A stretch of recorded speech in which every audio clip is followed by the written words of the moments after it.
Hello, ladies and gentlemen. Welcome to Whining On. Today, I'm here with Ailieen Wilkie. Ailieen Wilkie, please say a little bit about yourself.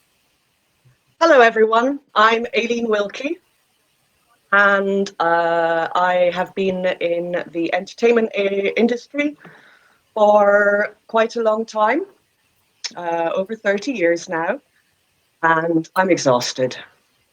It's very tiring being an entertainer, but it's been a lot of fun. And I've seen some amazing places and met some incredible people, and I'm very happy to be here with Matt on Where are you? Whining On. Where am I? I'm in my kitchen living room in Hawaii. Yeah. Wow. On the Big Island. I live in Bellyacres, which is a community of jugglers that was formed by Graham Ellis in the mid-80s on a 10-acre parcel of land. Okay. I mean, if it's a bit of your story, we can talk about it a little bit more in detail later, but that's great. So you're living with performers there? I am. I have and two... Is it kind of a... Yeah, sorry. Carry on. Oh, please. Is it kind of a creative community? You guys working on stuff? Or I see some posts you farming. Do you farm? Not farming per se, a bit of gardening, grow some food. We have a lot of citrus orchards here, and papaya and coconut. And we just put on a big show in Hilo, our nearest city, at the Palace Theatre on the 29th of February, just before lockdown. That included many performers who I've known for 30 years, and some performers who were taught by this community when they were children, who are now themselves adults and who are now themselves performers and traveling the world. Wow. So that was very exciting. So leads me to the beginning question, why street perform? Why get involved in all this? Well, I'm from Edinburgh, and when I was still at school, a wee lassie, August would come around and I would go to the bottom of the Mound, which was the only street performers pitch at the time, totally unregulated. It's just an open space where the National Galleries are. And for the month of August, or however long it was, 3 weeks, there would just be an influx of performers from all over the place doing these incredible shows, and I'd never seen anything like that. And it was amazing watching these performers gathering a crowd and creating this event, this experience with random people who hadn't bought a ticket, who hadn't thought they were going to see a show necessarily. They were on their way to the art gallery or off to Marks and Spencer's to do their shopping. And all of a sudden you get a crowd and a performer or a duo or a group doing amazing skills, and the crowd were there, and it became this experience, and everyone loved it. And I was a child, so I was blown away and sort of captivated that this could happen. So I ended up hanging out every day, watching show after show after show. At a time when... I ask you, what sort of year was this? 83, 82, okay. 83, 84. Yeah. So I know you've had a lot of performers on who are from that same era. And I saw the same performers that they saw, J.J. Waller, Tim Batt, John Lee, the Amazing Mendizes, Chris Lynham. And at that time, where the new Traverse Theatre is, there was a big empty hole. They had demolished whatever building was there before, and they made it into a venue called the Hole in the Ground. And I remember distinctly, I was meant to be home by 6 for my supper. I was allowed to go out all day. My mother was quite grateful to get me out of the house. And I remember phoning my dad, phoning him about 6:30 and saying, I'm not coming home yet. Well, what do you mean you're not coming home yet? Well, I'm going to watch the performers. at a place called the Hole in the Ground, just off Princess Street. So I'll be home late. And I think I was probably home about 10. And I was, I want to say 13 or 14 at the time. So, and that was brilliant. And one year, Mutoid Waste Company, they had a whole installation of their incredible Mutoid vehicles. And I thought, yeah, man, it was just so exciting. I mean, I'd always been into drama. I did drama at school and was in the drama club, and I'd been to a lot of theatre, and my parents took me to theatre. In the UK, the tradition of pantomime at Christmas, and I'd always sort of interacted with theatre.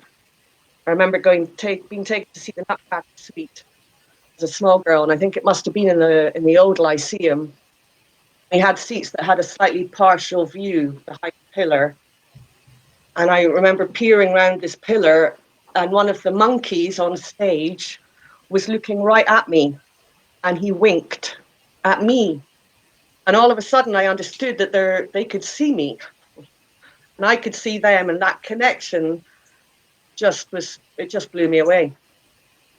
And friends of the family took me to see one of the pantomimes at the King's Theatre one year, and I was so involved with the performance that when the baddie, you boo everyone, you cheer for the hero. When the baddie was leaving, I stood up out of my seat and said, "Go away! You're rubbish!" And the people beside me were absolutely horrified. It wasn't really meant to be that much. They never took me to the pantomime again after that family. That was it. Oh. But your love for performance flourished nonetheless. Yeah, it's just something so immediate about it, right? This energy that's created, this happening, especially on the street, that comes out of nothing, like just random. And the person gets out there and they have their props and they set them out, and people are intrigued by it. So little by little they stop, and before you know it, there's this beautiful edge. And if it's captivating what you're watching, and if the entertainer is captivating, they're making something for nothing, because you don't have to pay, you don't have to stay, you can just walk away. That's the beauty of the street. It's up to you, the performer, to first gather a crowd, then entertain them enough that they stay throughout it, and then the most important part, perhaps, is making them pay. If you can do all three of them, then you're a street performer. So how did your street performance journey start personally? So you've seen the street performance shows, you thought this is amazing, it's an interesting thing that comes around every year. How did you begin to integrate yourself into that world, or, test how to be involved in it?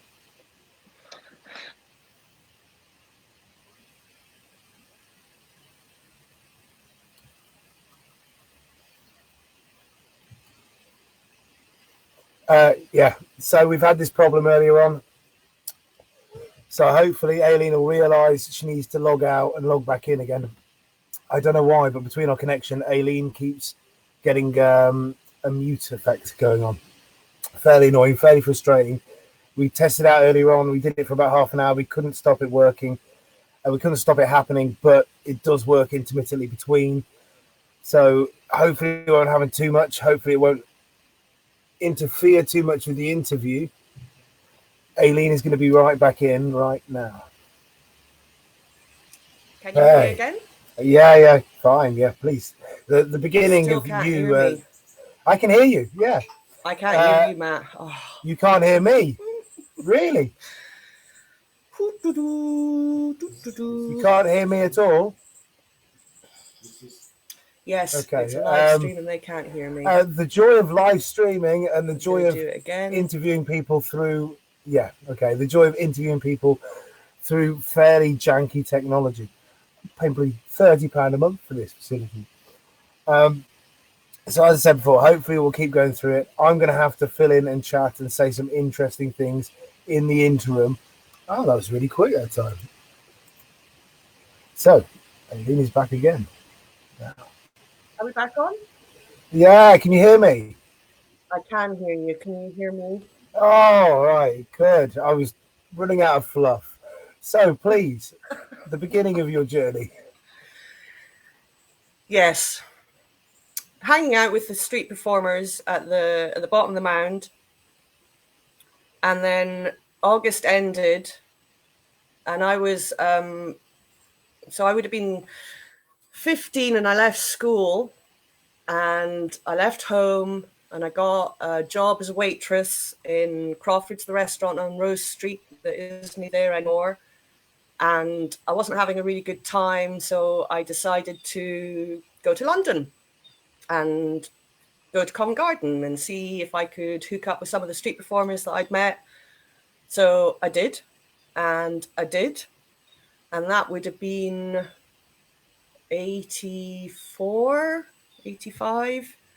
And I met Nick Nicholas, who was just at the beginning of his street performing career. And he was actually coming down to Covent Garden in his suit and tie because he was meant to still be working in an office job, and he would get changed into his street clothes and do his fabulous anarchic magic show. It was when I saw it first. And Was this the show with tennis balls? Was this the tennis balls at that time? Tennis balls. You're really going back a little bit for me. It's been quite challenging. No worries, no worries. But I do remember he wore sort of like a white lab coat, an off-white lab coat, and he had the chopper board. So he'd get people to put their fingers, I think it was, in the chopper board. And at that time, there was no amplification. Nobody had microphones or anything like that. So it was all about projecting one's voice. And at the top of Nick's career, he was still learning how to do that. So he would have a very rough, raspy voice from having to project so much. At the same time, I met the Aussies crew who were doing the body popping, and I hung out with all of them and kind of made a pest of myself. And then I got into all sorts of shenanigans as I was experimenting with being a young person out of school and on my own. And that lasted about 9 months. And I went back to Edinburgh because I was getting into lots of trouble. And were you performing then? Were you learning tricks? Were you trying to juggle? Were you just partying, having fun? Yeah. Kind of dossing about? Is that a fair description? Yeah, I ended up living in a squat with some much older than me people. Anyway, that's by the by. It's not really anything to do with my performing story as such. But I went back up to Edinburgh and went back to the family home and got a job as a junior accounts clerk in a finance office. Okay. And I was very, very good at that.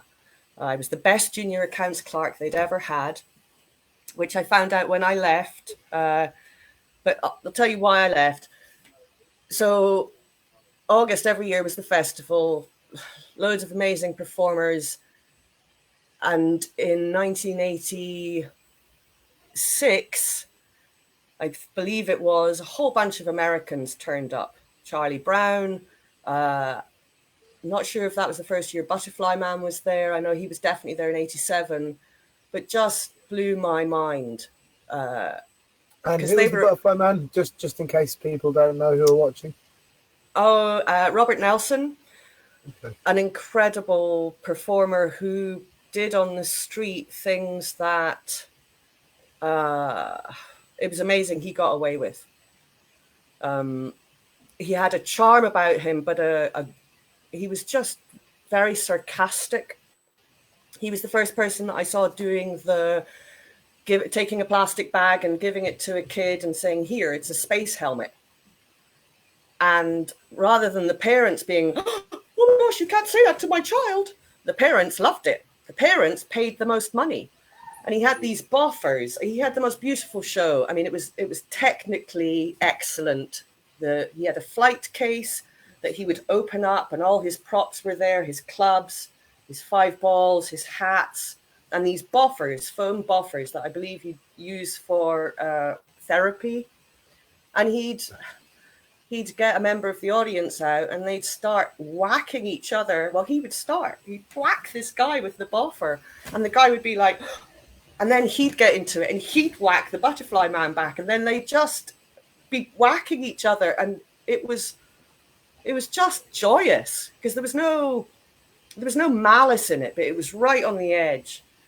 And you'd have to really go, okay, he's being funny. He's not being mean. It's actually because he was quite deadpan about it, but then he'd smile. And his 5 balls, he actually did a reverse cascade with 5 balls, which jugglers will know that's quite difficult. And that's what he learned because he thought that was the 5-ball routine. So I digress. I'm getting a little ahead of myself. So in 86, out of the festival had ended, and one day walking along Princes Street in front of the Bank of Scotland by the West End, there was a couple of jugglers passing clubs, and I saw them on my lunch break when I was the junior accounts clerk, and I stood and watched, and it's like, wow, why are they here? It's not the festival. So I watched them for a few days, and then I got up the courage to go and talk to them at the end of their show. And they wouldn't get a huge crowd. Princes Street doesn't really lend itself to that. And it turns out that there was a juggling club, a circus club in Edinburgh called Tollcross State Circus at Tollcross Primary School every Monday. So I went to that. And I had 3 beanbags made out of a pair of tights with lentils that I had made myself. And started going to that club and learned how to juggle clubs, learned how to ride a small unicycle. My first television performance was there as part of a program called Positively Unemployed. Let's remember this was the 80s, and there were lots of incentives to help young people into work because unemployment rates at that time were huge. The 80s, they were something like to look forward to, everybody. Yeah, sorry. And through a woman I met there called Sheena, she got me a job in a puppet company, Pandemonium Puppets, and I worked with them for 7 months and saved up money. And after the festival in August that year, where I met Alex, who was working with John Feely, and I think I might have met Paddy and John in the Cool Shades show.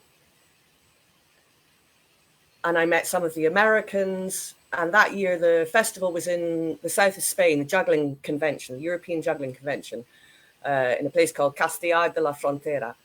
And Sheena and I decided we were going to hitchhike there. So we did. And our first port of call from London. So I left my job for the puppet company. Now in the puppet company, left the puppet company to go to the south of Spain for the juggling festival. And when we got to London, we stayed at Alex Dandridge's mother's flat, which is now Alex's flat. He was in Canada doing the expo that year, 86. Loads of fabulous performers did the expo, and he was away, so we were able to stay in his room. And he got back just before we left, actually. And I remember our rucksacks. We had these old-fashioned framed rucksacks. We had so much shit in them. We couldn't carry them. We couldn't put them on our backs. We'd be toppling back, so we had to leave a lot of stuff at Alex's. And then we got the boat train to Amsterdam and decided to do some juggling to make some money because we really didn't have a lot of money. And we did that at the Dam Square. So there we are, juggling at the Dam Square, and we're trying to get a lift down to Spain.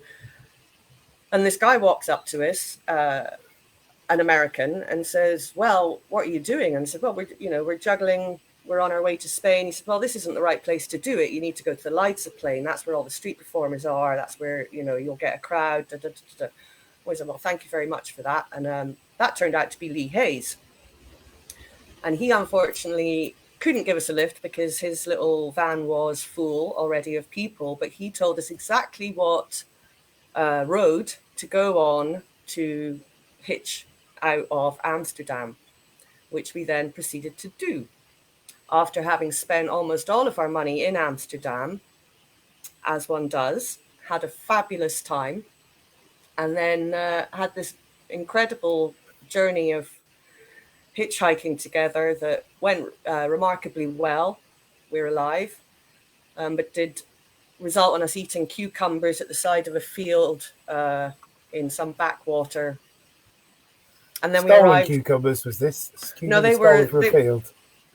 They were lying on the side of the field once the harvest had been done. So they were substandard cucumbers. Somehow they hadn't been taken.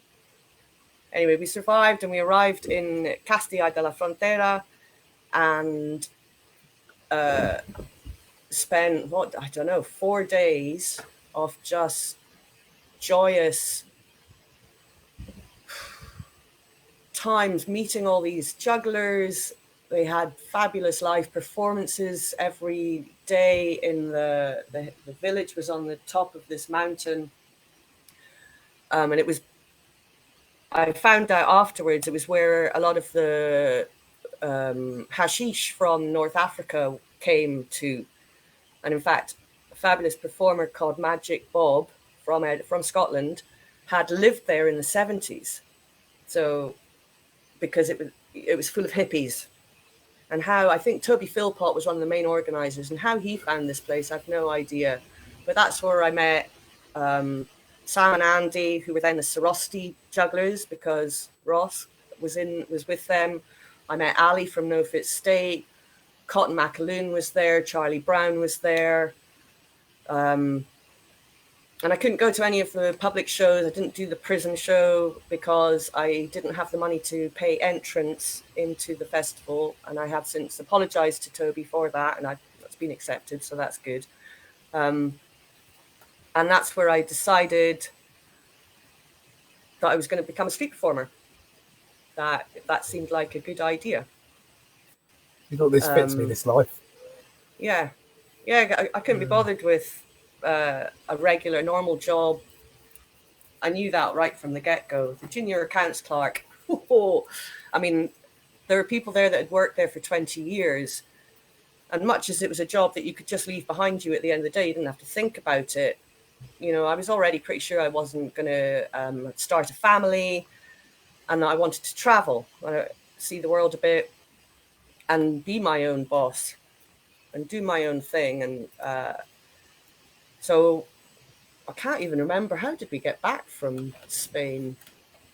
I've got the journey there written down in a notebook that I actually looked at yesterday, but I can't remember how we got back. But I ended up in Covent Garden. Hi, everyone. I can see your names. It's so lovely. Thank you. Got back to London, Covent Garden. Sheena left. And that autumn, I went to Covent Garden and I did my show. Hang on, I've written it down. Oops, where's that piece of paper? It's not. Oh, no. It was 1986. It was November in Covent Garden, and my first show, I made £1.50. Congratulations.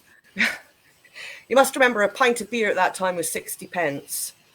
And I wrote that down as well at the time. And I started at the same time as Brian Reed. And in fact, Brian let me move into his squat with him, which was just around the corner from the flat that Nick Nicholas had with Paddy. So there was a big Hackney posse going on. And also started at the same time as a woman called Jane Worth, who had worked with the Cool Shades, Paddy and John, for a little while, and then decided that she was going to do her own show. And so there I was, a rookie at Covent Garden in 1986, starting in autumn, going into winter. And I started I wanted to do an old woman character. And that's what I did until people pointed out that I wasn't old and that I should maybe wait until I was a Why? bit older. Why did you want to do the old woman character? Did you have thoughts? Were you inspired? Yeah, I wanted to do character. I mean, a lot of the performers that I saw were much more character based than skill based. Even if they were doing skills, it was the character that was interesting rather than the skill. And the women that were around at that time, although not many of them, Patricia Martinelli, for instance, did this fabulous drunk woman show where she gets more and more drunk as she's drinking champagne, and it was just a glorious show that had very little skill, but lots of intriguing, enigmatic. That's why you wanted to watch it. And it was also a time of melodrama. Andre Vincent, Ari Pavarotti was doing his melodrama with breadsticks, where he'd get members of the audience out and tell this fabulous story and get them to wear a costume, and just created this story from nothing with these people. And that's not to say that there weren't skill shows. It was the time of Mr. Adams and Mr. Dandridge, a fabulous duet double act on unicycles, and their tall unicycle routine I don't think has been beaten, to be honest. Getting stuck in the braces and the hair. What do you mean by being beaten? It's still the best double act, tall unicycle double act that I've seen for me, because it was so well constructed, and there was a lot of physical gags in it, and it was just funny, and I could watch it over and over again, and I did. I was a bit of a pest, to be honest, because I was still about it all. Yeah, and so it didn't work doing the old lady. It wasn't that it didn't work; it just wasn't believable because I was 86. I was 18. But was there a comedy in that of itself, that someone who looks extremely young is playing someone extremely old? Did you know? No. I don't know. I mean, I soon went off. This was my journey. No one goes out there straight. Well, I don't know what it's like nowadays, but then no one went out with a show that was beginning, middle, and end, polished. I learned on the street. I didn't. Brian had a story to, a show to write with his book, with all his book, get used to this, and all the things that then led to, which just a beautiful show, very funny. But so I tried lots of different things, and I had a butcher's bike at one time, and I had one of the cobblestones from Covent Garden, and when it was my show time, I'd enter on the bicycle with the cobble. The cobble was on the back rack with bungees, and I tried to do this physical comedy of taking the bungees off and sort of hurting myself to get the cobble out while holding the bicycle, because I couldn't put the bicycle down because I needed the cobble to put the pedal on so it would stand up. I had a lot of fun. I mean, I wasn't £1.50. I wasn't, attracting huge crowds or anything, but it was all about experimenting back in the day. And then John Feely, who was a mentor of mine, very supportive, he gave me a magic show, which was to make a £5 note disappear in a small bottle and then reappear inside a grapefruit.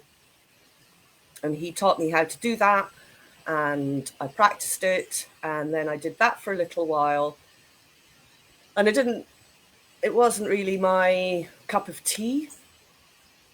So I gave that show to Jane Worth, and Jane ended up doing that show, and John was not very happy that I had given that show away because he'd given it to me and I hadn't been given permission to give it to him.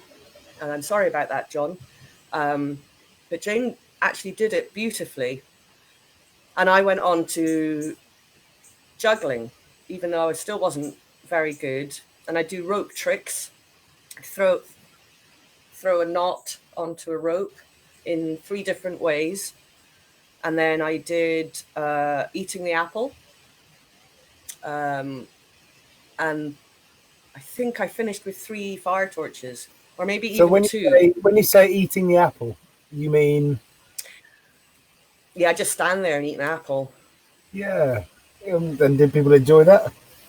No, it's a juggling routine. It's a classic. You juggle 2 balls or 3 objects, one of which is an apple, and then you attempt while doing your juggling pattern to eat the apple.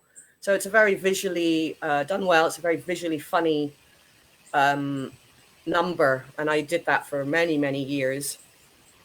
And my favourite story about that routine was at the Edinburgh Fringe Sunday, which was at that time at Hollywood Park.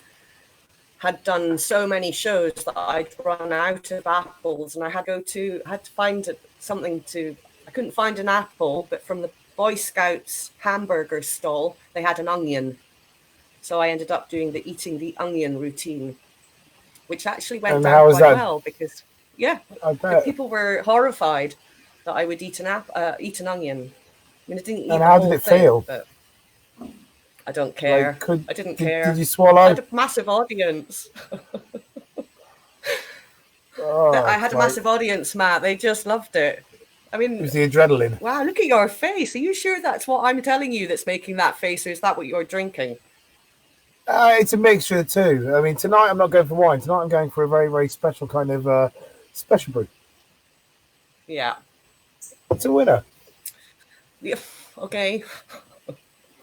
So where were we? I'm going off on tangents. Yes. So it seems to me like you're in the school of performers in Covent Garden, and you're acquiring different skills, and you're experimenting and you're testing, and you're trying to find what's clicking for you, what works for you this time, right? Yes. Yeah, absolutely. And at that time, if you were starting out a show, if you were beginning in your performing career, you were an apprentice. You had to serve your apprenticeship. So we didn't take prime time shows. Me and Brian, just straight up, please. Thank you. Excuse me. We wouldn't do we'd get there really, really god awful early in the morning. And from my notebook, I've got one morning where I was there at 6 to get into the draw. That might have been a weekend. And if you were first out in the draw, you wouldn't take prime time. If you were just learning, you would take a later slot or an earlier slot. Thank you. Because you're just learning. Was that something that was kind of a rule? Was it written down? I mean, I have an inkling, but I'm going to play more of an idiot than I know, just because I want to hear what you remember of this being. Was it rules? Was it written down? Was it? What was it? How did this? Well, why did people do that then? It was the etiquette. How did people learn the etiquette? How do you know what etiquette was there? Was it people saying it, or? It might have been said. It might have been said once or twice. Yeah. Didn't. I mean, not everyone did. I can't imagine that everyone did that. And at the time, there were. This is 86, so alternative arts were there. The GLC, Greater London Council, was there. Ken Hom. Livingston. Ken Livingston, Red Ken. Yeah, he was Red in Ken, charge of London. And it was a really good time for the arts then, because there was funding available, and alternative arts would put on a lot of events at Covent Garden where they would bring in big groups, theatre, dance, stuff. So we got to see a lot of things, and there were a lot of people starting out who had just quite random shows. I remember French Connection with a couple of women, no idea where they were from, what their names were, because I was starting out and they were already here, and they just, Paddy said Patricia's show wouldn't work now. It wouldn't work, and I think a lot of the shows that we saw then wouldn't work nowadays. People have got a shorter attention span. They perhaps want higher skill content. But then it was anyone could try anything, and not everyone, but lots of people did. And it was a time of experimenting and, big shows. And were audiences watching? Yeah. Were audiences watching? Well, they'd watch if they wanted. If they didn't want, they'd walk off. And that's how you learn whether you were doing any good. But I'm trying to get a picture as well of what the everyday kind of day was like at Covent Garden. Were you getting 50 people watching, 100 people watching? Was the place busy and full, or were people just kind of experimenting with 10, 15 people trying to get shows going? And well, how successful? I started in the winter, so that was pretty tough. There weren't, weekends might be bigger crowds, but the weekdays were pretty tough.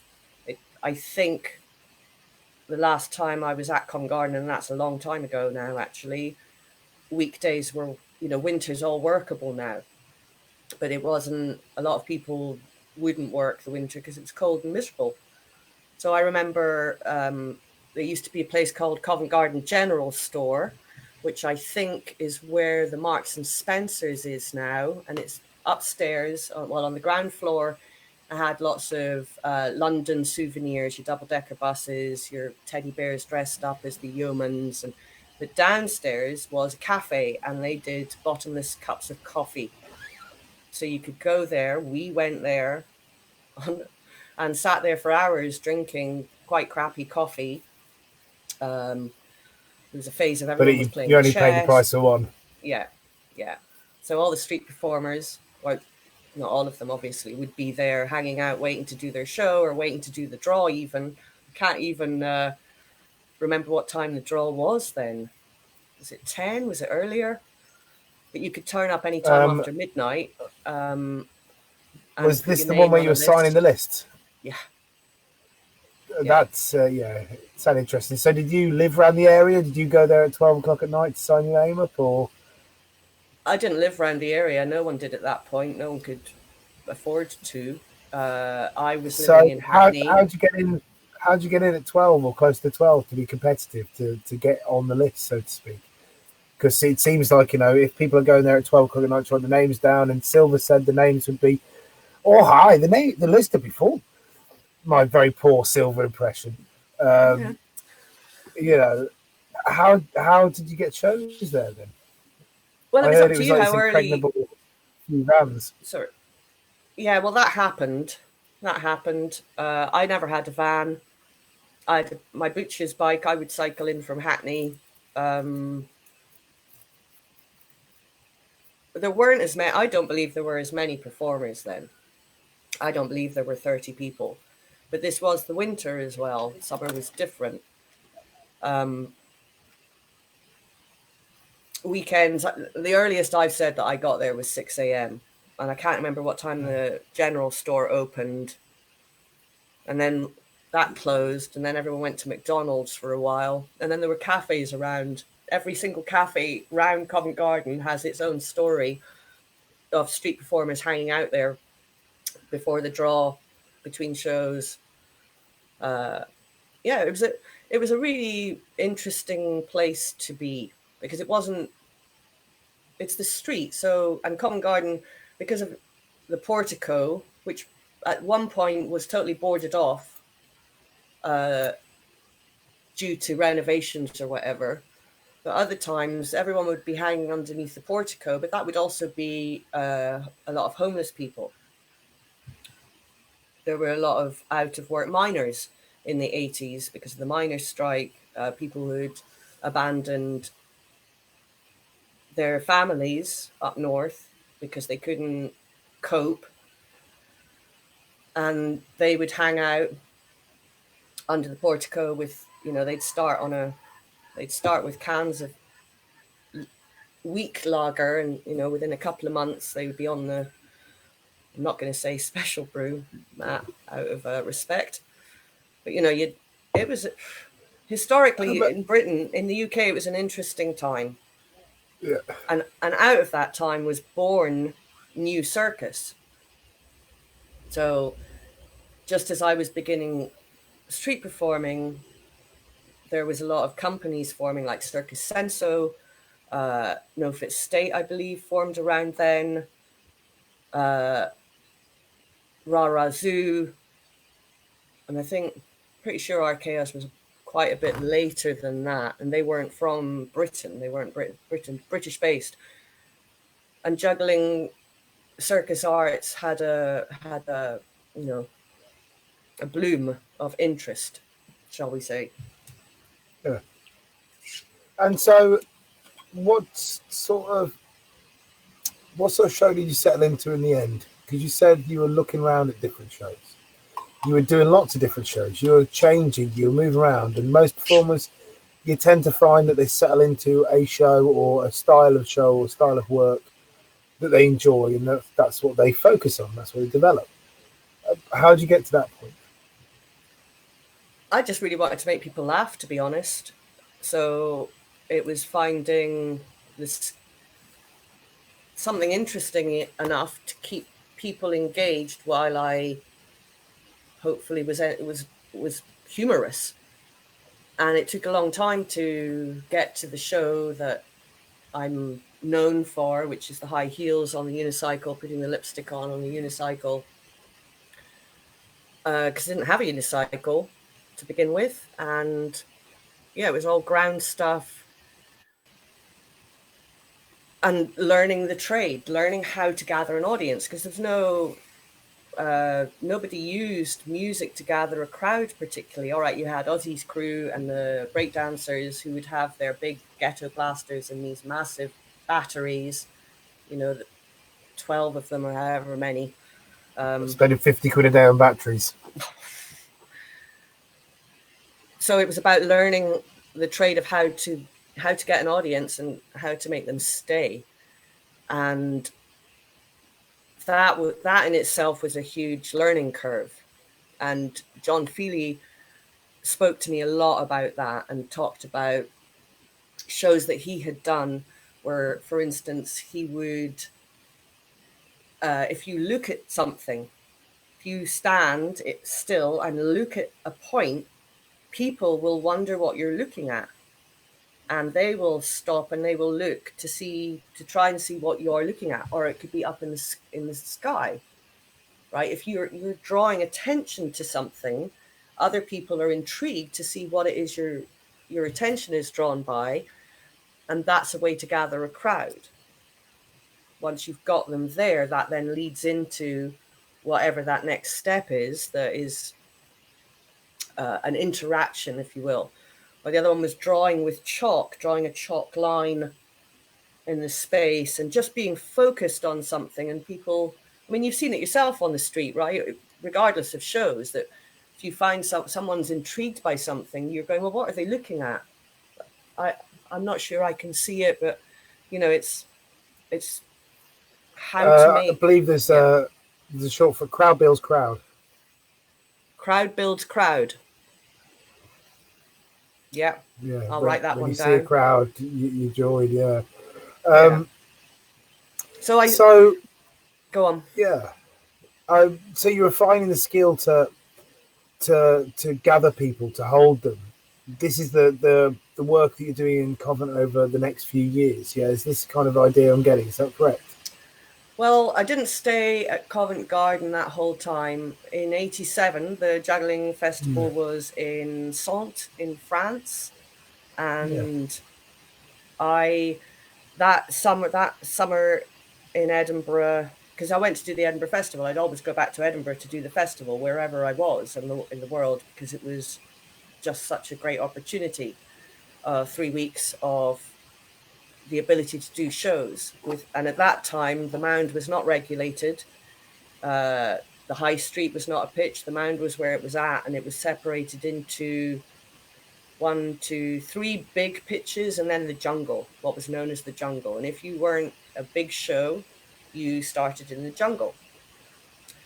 And so 87, Butterfly Man was there, Charlie Brown, Carl York, Brian, Cool Shades, I think Nick might have been there, a whole heap of performers, a new wave, if you will. The Americans came to town and blew us all away. And I got, after that festival, after that Edinburgh, I'm pretty sure that I went with Paddy and Brian and Butterfly Man in Paddy's van, Bluebell, to a couple of festivals in Ireland. And we think it's Dublin and Cork.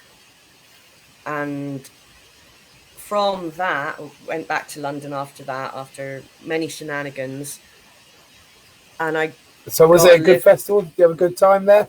No idea. In Cork? Can't remember any of it. No, don't remember. Yeah. Fair enough. Yeah. So brilliant. maybe it was all right. Yeah. I was very young. It was all about having a laugh, right? It was all about experimenting, exploring the possibilities of life. I was a kid. I didn't know what I was doing. So 87, so I got a lift with Butterfly Man, Carl York and Brian Reed down to the festival in the convention in France, in Salent in 87.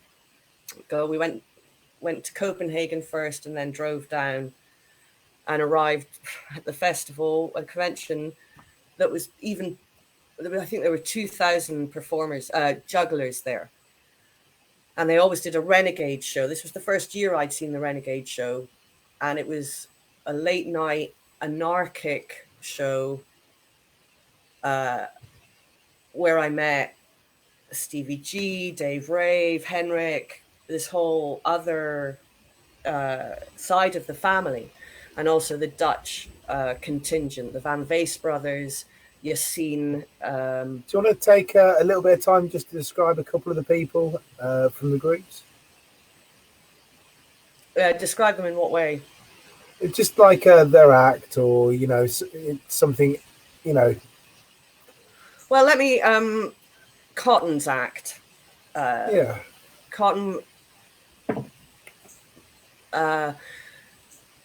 was a young man still at the time, curly red hair, French American. So he spoke French and American, and his act was one component of it was he would start in French and say, "Oh, I have a very good English accent, don't I?" And then he'd go, "Hell, man, I'm an American and I can." And he was a top class juggler. He, I believe, and I'm sorry if I'm wrong, anyone, invented the helicopter, the juggling club number. And he would say that that's how he got his curly hair. And he was, I don't know, he was just his energy and his juggling skills. He was a really high skilled juggler and a lot of fun to be around. And his show, I'm sure he was in Edinburgh in 87. And I think I got the train back down with him. Yes, that's what happened. I got the train back down with him, and it was the night train. So we slept, all the seats were taken, and we slept on the, on the floor. And the train was packed with all these people that had been at the Edinburgh Festival who were just like, oh. And he was staying in Streatham at Les Bub's flat at the time. And he allowed me to stay the night because I hadn't got anywhere to stay. And that cemented my friendship with Cotton because Les Bub was also on the street at the time, and he was doing physical theatre. He was doing physical comedy, amazing mime skills that blew me away. I'd never seen a body used in such a way to portray that something is heavy or that something can move. His I can't do it. That's why I never did. His Perrier bottle thing where it just goes up his arm and it looks like he's grasping it, and amazing. 87. So that's how I got back to London. And anyway, then we went to the then went down to Spain, France, and it was the biggest convention. It was the biggest festival. Performers that I saw on the Renegade stage that blew me away were a guy called Dale Steele, who did a show called Out of Control, which was on a 5-foot unicycle. And this guy had unicycle skills to beat any. I keep saying that, it's not a competition, but it was Out of Control. And he was on this tiny stage that had cars parked on one side. And he would unicycle right up to the edge of the stage and then twist round. He would look like he was about to fall on you. And then he would twist his whole body and go back out of control to the other side. And he actually did get out of control that show and fell onto one of the cars, but he was fine. And the Bohemians were, I think at the time, Henrik, Dave, and Stevie G. And they were pretty anarchic as well. And they had these, they were good jugglers, comedy, very verbal, cute, young, as we all were. And of course, Butterfly, just a show to end all shows almost. I actually stole a couple of bits of his show. I'm pretty sure I told him. But he died several years ago, unfortunately, and is very, very missed. And his beautiful wife Kumi invited us round to their house on his birthday, which was not long after he had died. And we watched a video that Alan Plotkin, videographer to the stars, had made of him, and a lot of it was from Edmonton. And I'm sitting there watching this show reel basically, and realized that 3 things in my show were actually his, and that was where I'd got them. And the great thing for me about that was I did them well. I've had people use my material and just kill it because it didn't work for them, because it was a woman's line, really. It was and it happens. We transfer material because we're hanging out, we're watching shows, we see something we like. But it is good to remember that generic lines, those were someone's personal lines once that they thought of, they came up with, and because they were so good, other people used them. And do you think that began because you were all such good friends, and then it became just a broader trend because you were all such a big group, you were such good mates, so you could share material? There was an implicit, no? No, I think it just happened. I mean, I don't know, that a lot of money, bottling lines, they became generic money lines. And I don't know how that happened. I don't know who invented them. The first one I remember seeing is take your hand, wave at me, and now down into your pocket, take out your wallet, take out £5 and give the rest to me, for instance. That was someone's line, their personal line to begin with. Who was the first person you saw doing it then? I don't remember. I really don't remember. Fair enough. No. I don't remember bottling lines from anyone back in Edinburgh before I was performing. I don't remember how they did that. Did you see a formula evolve in Covent Garden? I mean, there's been quite a lot of talk in the interviews about this. There's something there was something bubbling away in the background in Covent Garden between all the performers that was honing the shows. And Graham Silver talked about it quite a lot. He talked quite a lot as well, but he's got a lot to say. He's got a massive career on the street, and he's travelled around a lot doing it, way more than I ever did. But I still remember in Edinburgh seeing him as Silverman in the outside, either British Home Stores or C&A. I can't remember which one it was. There was an alcove there, and he would be there not just not during the festival, but that was his job. The statue, Silverman, the statue, before statues existed. The Silverman. Yeah. Before he developed a circle show. So I saw him, and I saw Pepe mime when he had whiteface and a red beret in Edinburgh. Wow. And he wasn't talking. Was this 84, 85? It was 86, 87? No, 80. I'm going to say 84, 83, Okay. 84. So what did you see in the time? Did you see a change as you went from those times going to Covent Garden then and spending your time working in Covent Garden? Yeah, over time. I mean, you've got to, so I dipped in and out. After the convention in France, I went to Amsterdam, and I lived in Amsterdam for a while and did shows on the Leidseplane. And okay. Yeah. It was the Dutch contingent, for want of a better catch-all for them, that encouraged me to be more feminine, because I wasn't feminine to begin with. I wore trousers and a waistcoat, and I've always looked a little bit like a boy, so I looked even more like a boy. And it was suggested to me by different people, you could be a bit more, you are female, why not go for the female? I was like, okay. Because I wasn't really I wasn't a girly girl anyway. Yeah. Was I? So the Dutch contingent really helped me. I think my handbag came from there. I think maybe the high heels. And that's when I started doing the unicycle. Got myself a 5-foot unicycle. And I really enjoyed being there, because I was a little over Covent Garden in 87 after having done it a year.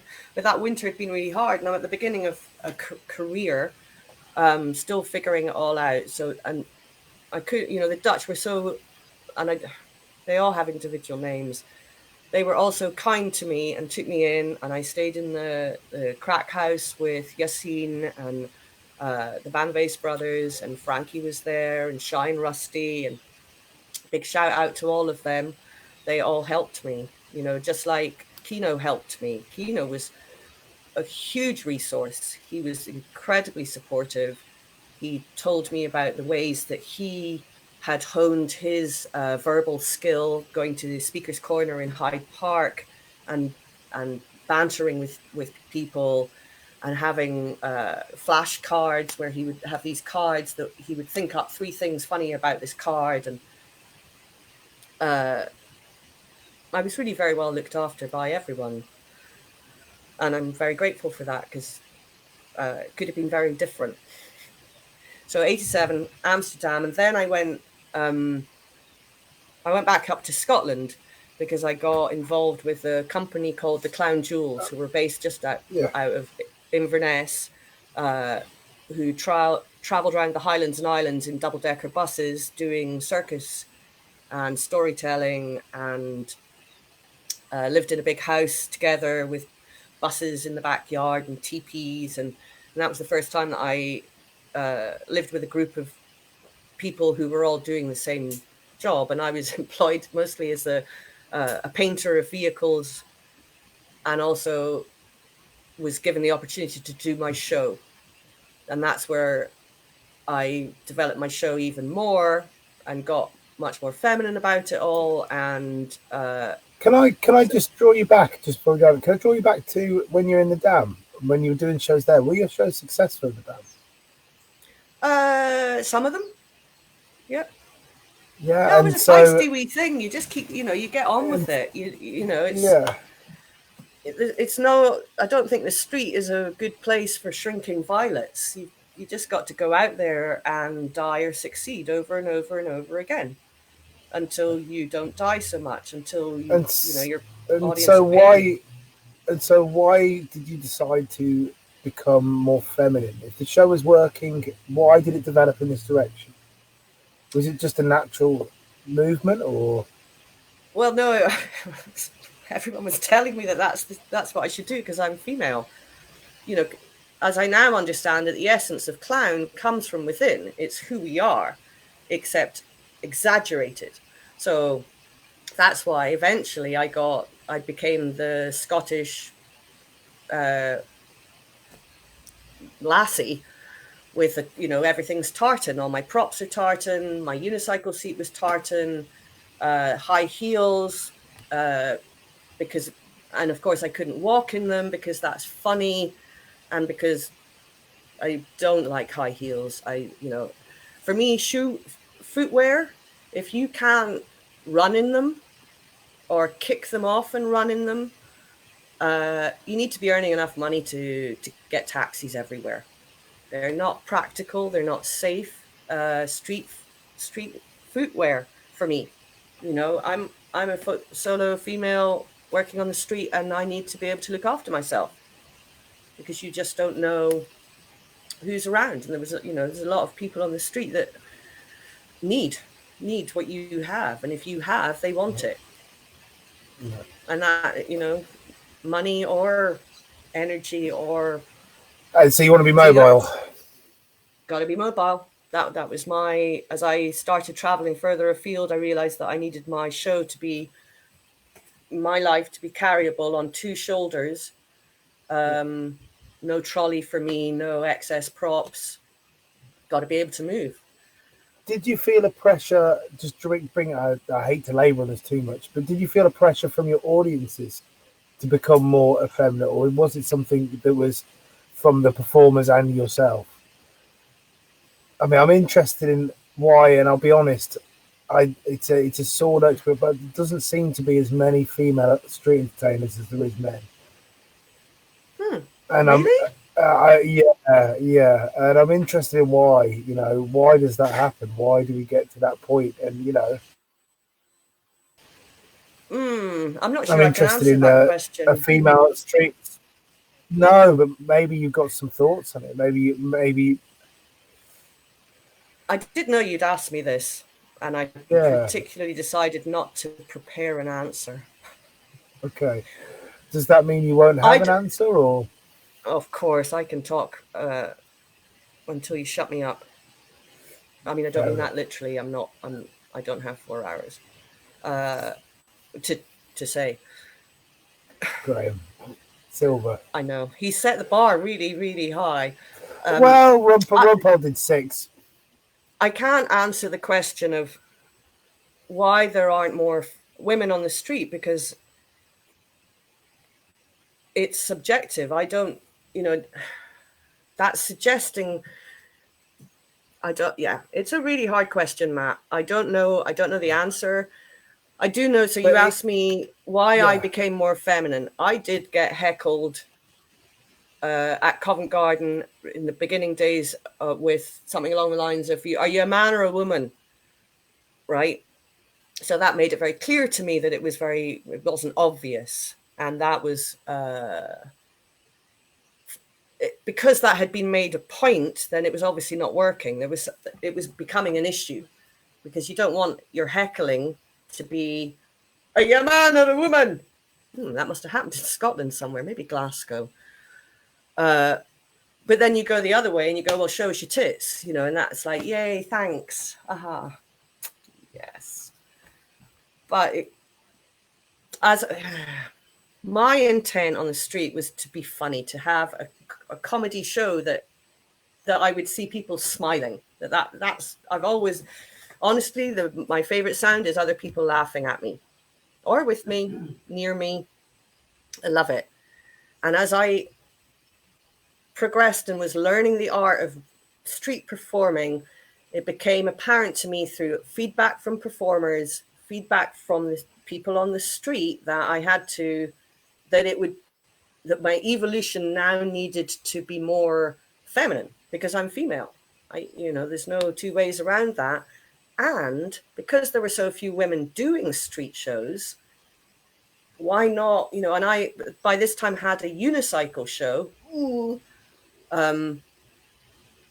I had to make it feminine, because I'm, clown as you go with who you are. I mean, it's terrible to get drawn too far away, but you went, ugh, after you said unicycle. Just really, really quickly, why? That's silver. So, why did I get a unicycle? No. Why did you go? But still goes. You share something with him clearly. Then when you do that, you're sharing a sentiment. What are you? What is that? What do you mean? There's a lot of content in the. I think a high unicycle show became, I don't know why, but something to look down on. Like it was just, oh, I can't do anything else. I'll do a high unicycle show. It might be tied in with the height, right? When I started performing, there weren't a lot of unicycle shows.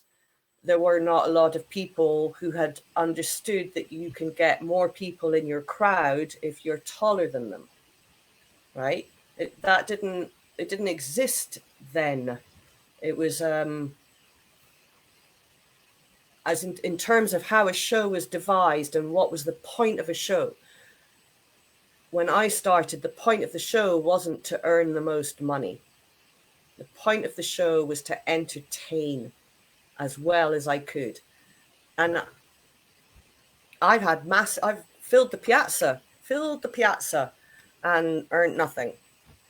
But wasn't great, but it was about... It's better than nothing and having the piazza being empty.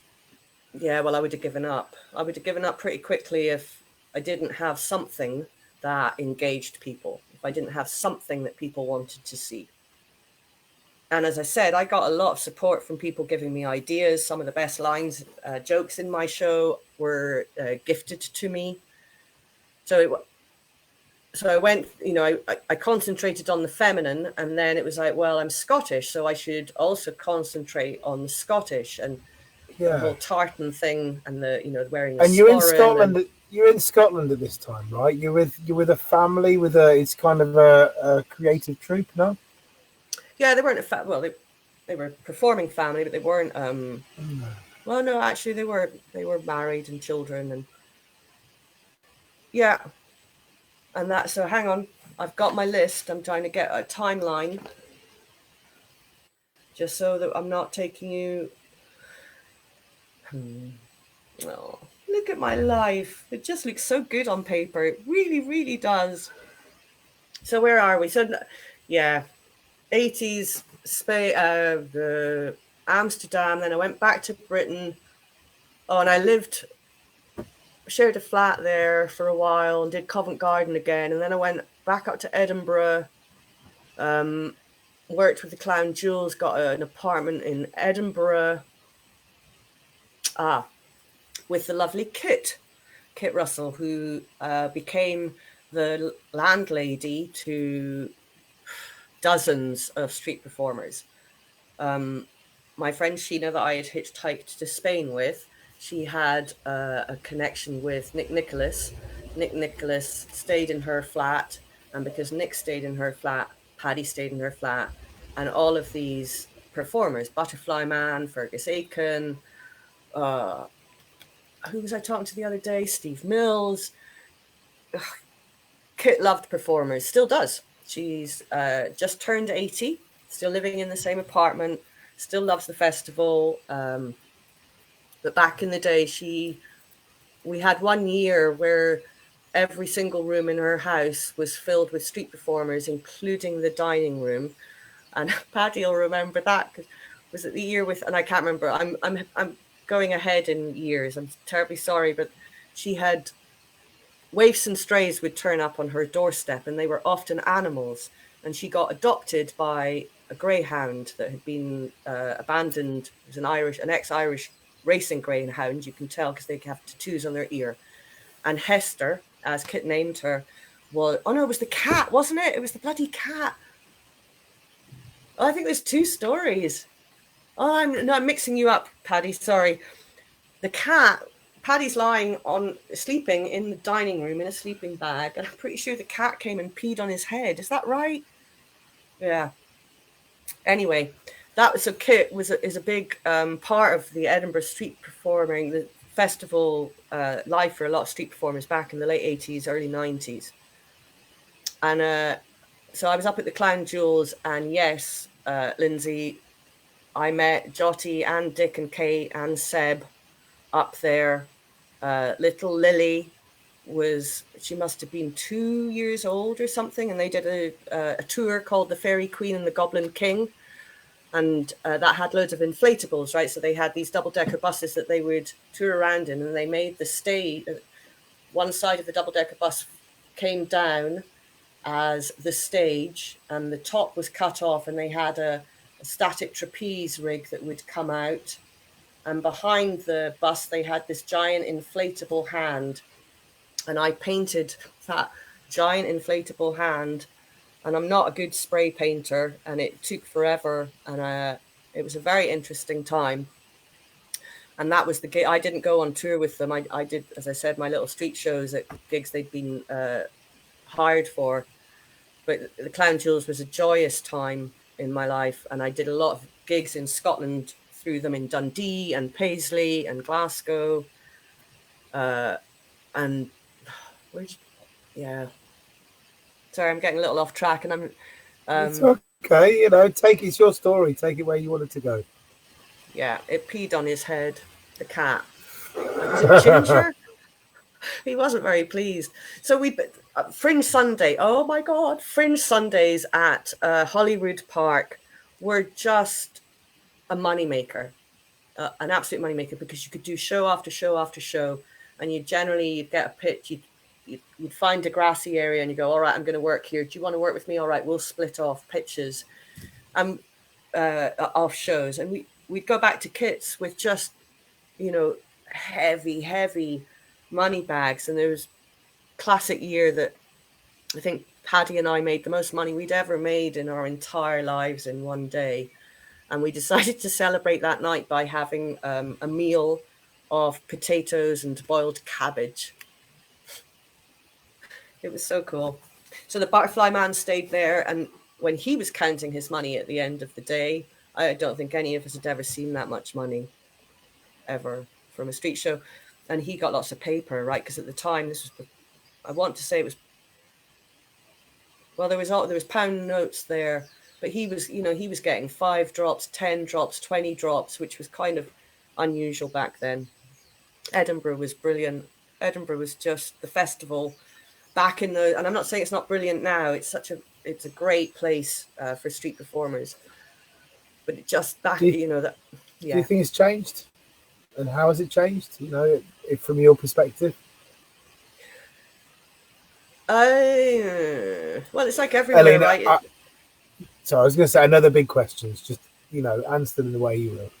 Well, it is different. It's very different. Yeah. It changed the year that the High Street became a pitch, or pitches, and the Fringe Club got involved, or the Fringe got involved, because for years the Fringe had nothing to do with the street performers on the bottom of the mound, and we weren't actually recognised as part of the Fringe, which kind of suited us, because there were, we arranged it amongst ourselves. We arranged a draw, we arranged the names on the list, how you did that.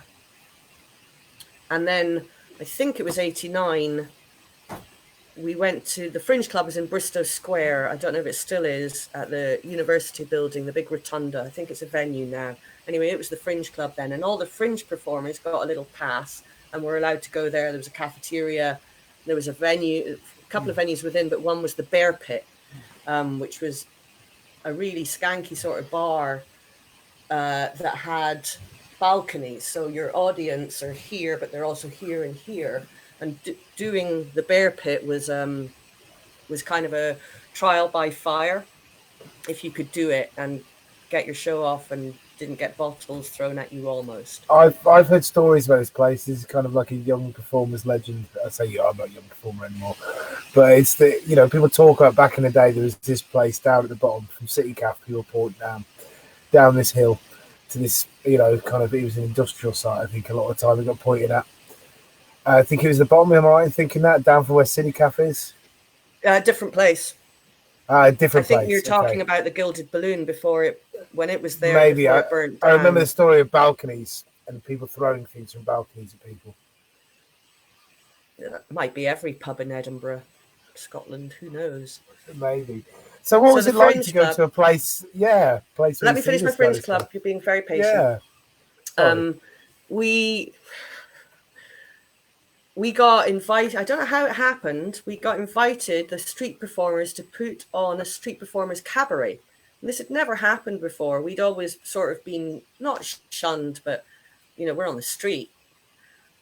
And it must have been 88 or 89, because Haggis and Arabella turned up with Jess as a baby, a newborn baby, in this fabulous cross pram. It's old-fashioned pram. I don't know how I think Haggis said he carried the pram up the stairs, because this wasn't in the bear pit. This was in an above, up the stairs venue, lovely venue.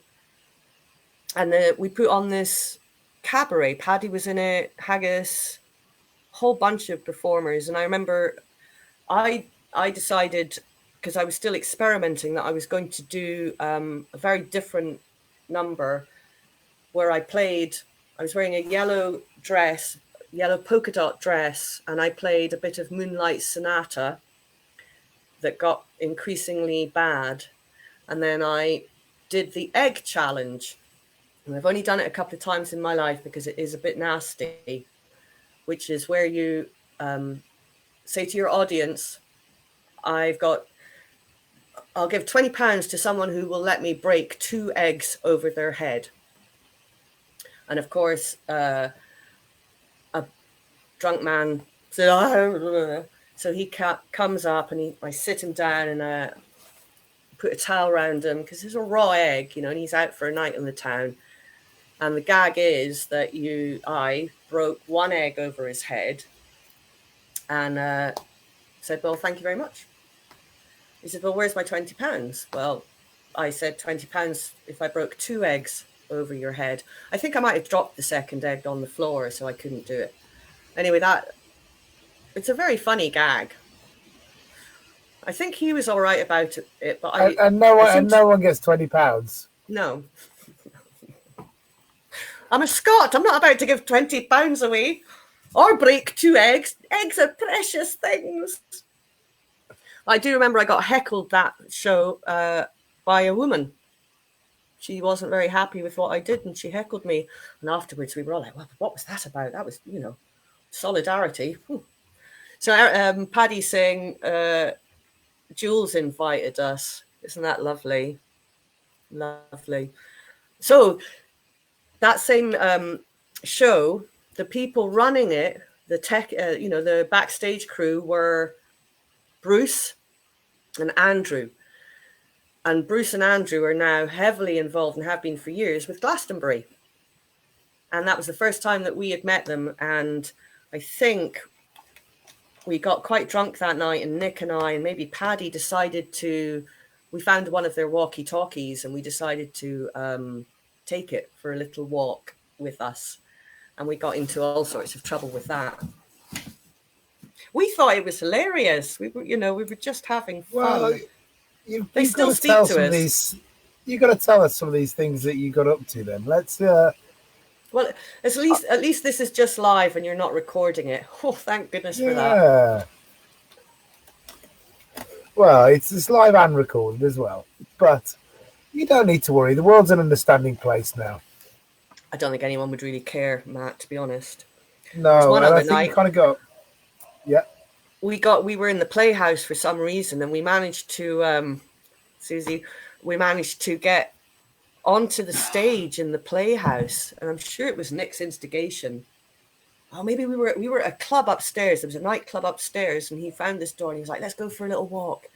So we followed him, and we ended up, was it Cats the Musical was on? That, because, funnily enough, I've got that written down.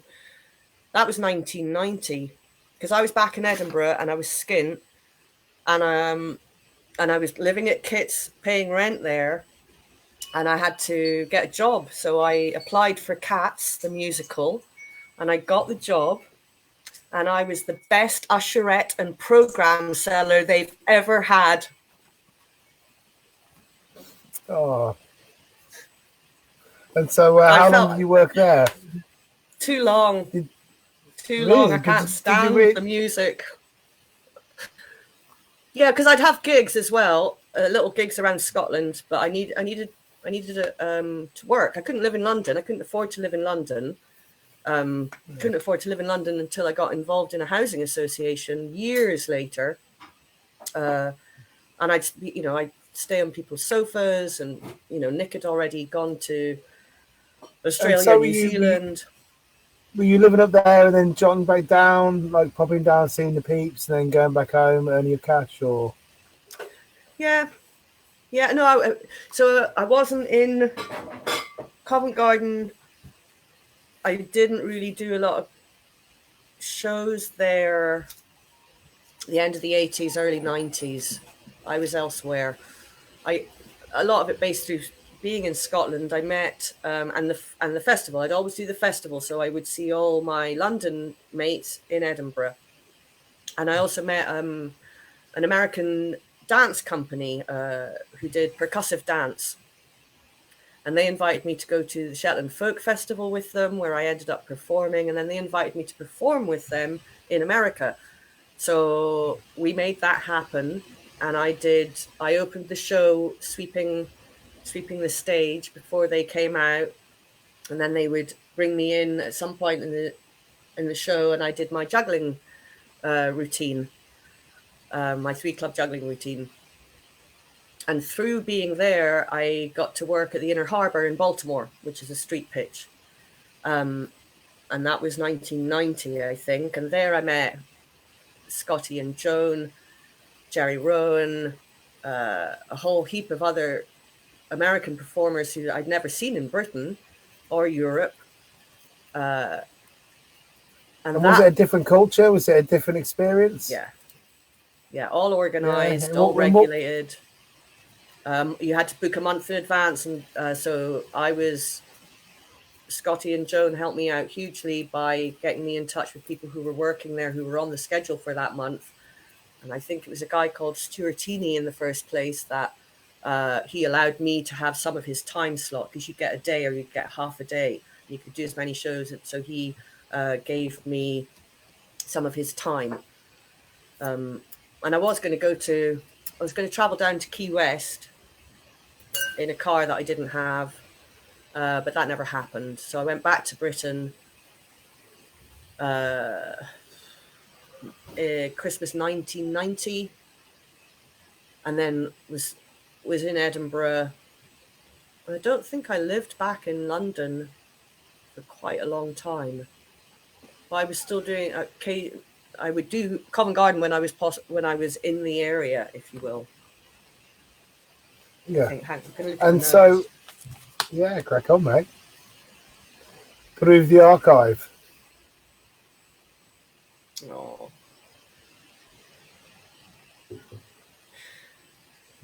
'91. Yeah, I went back in '91 to America, and then I went back up to work with the Clown Jewels in '92. And '92 might have been when it was the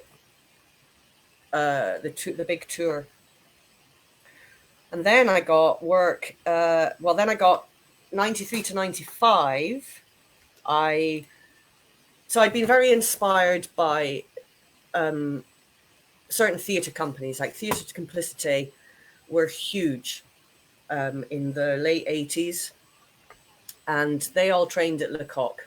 And the two physical theatre trainings at that time that I was aware of, or that I thought about doing, were Jacques Lecoq or Gaulier, both based in Paris.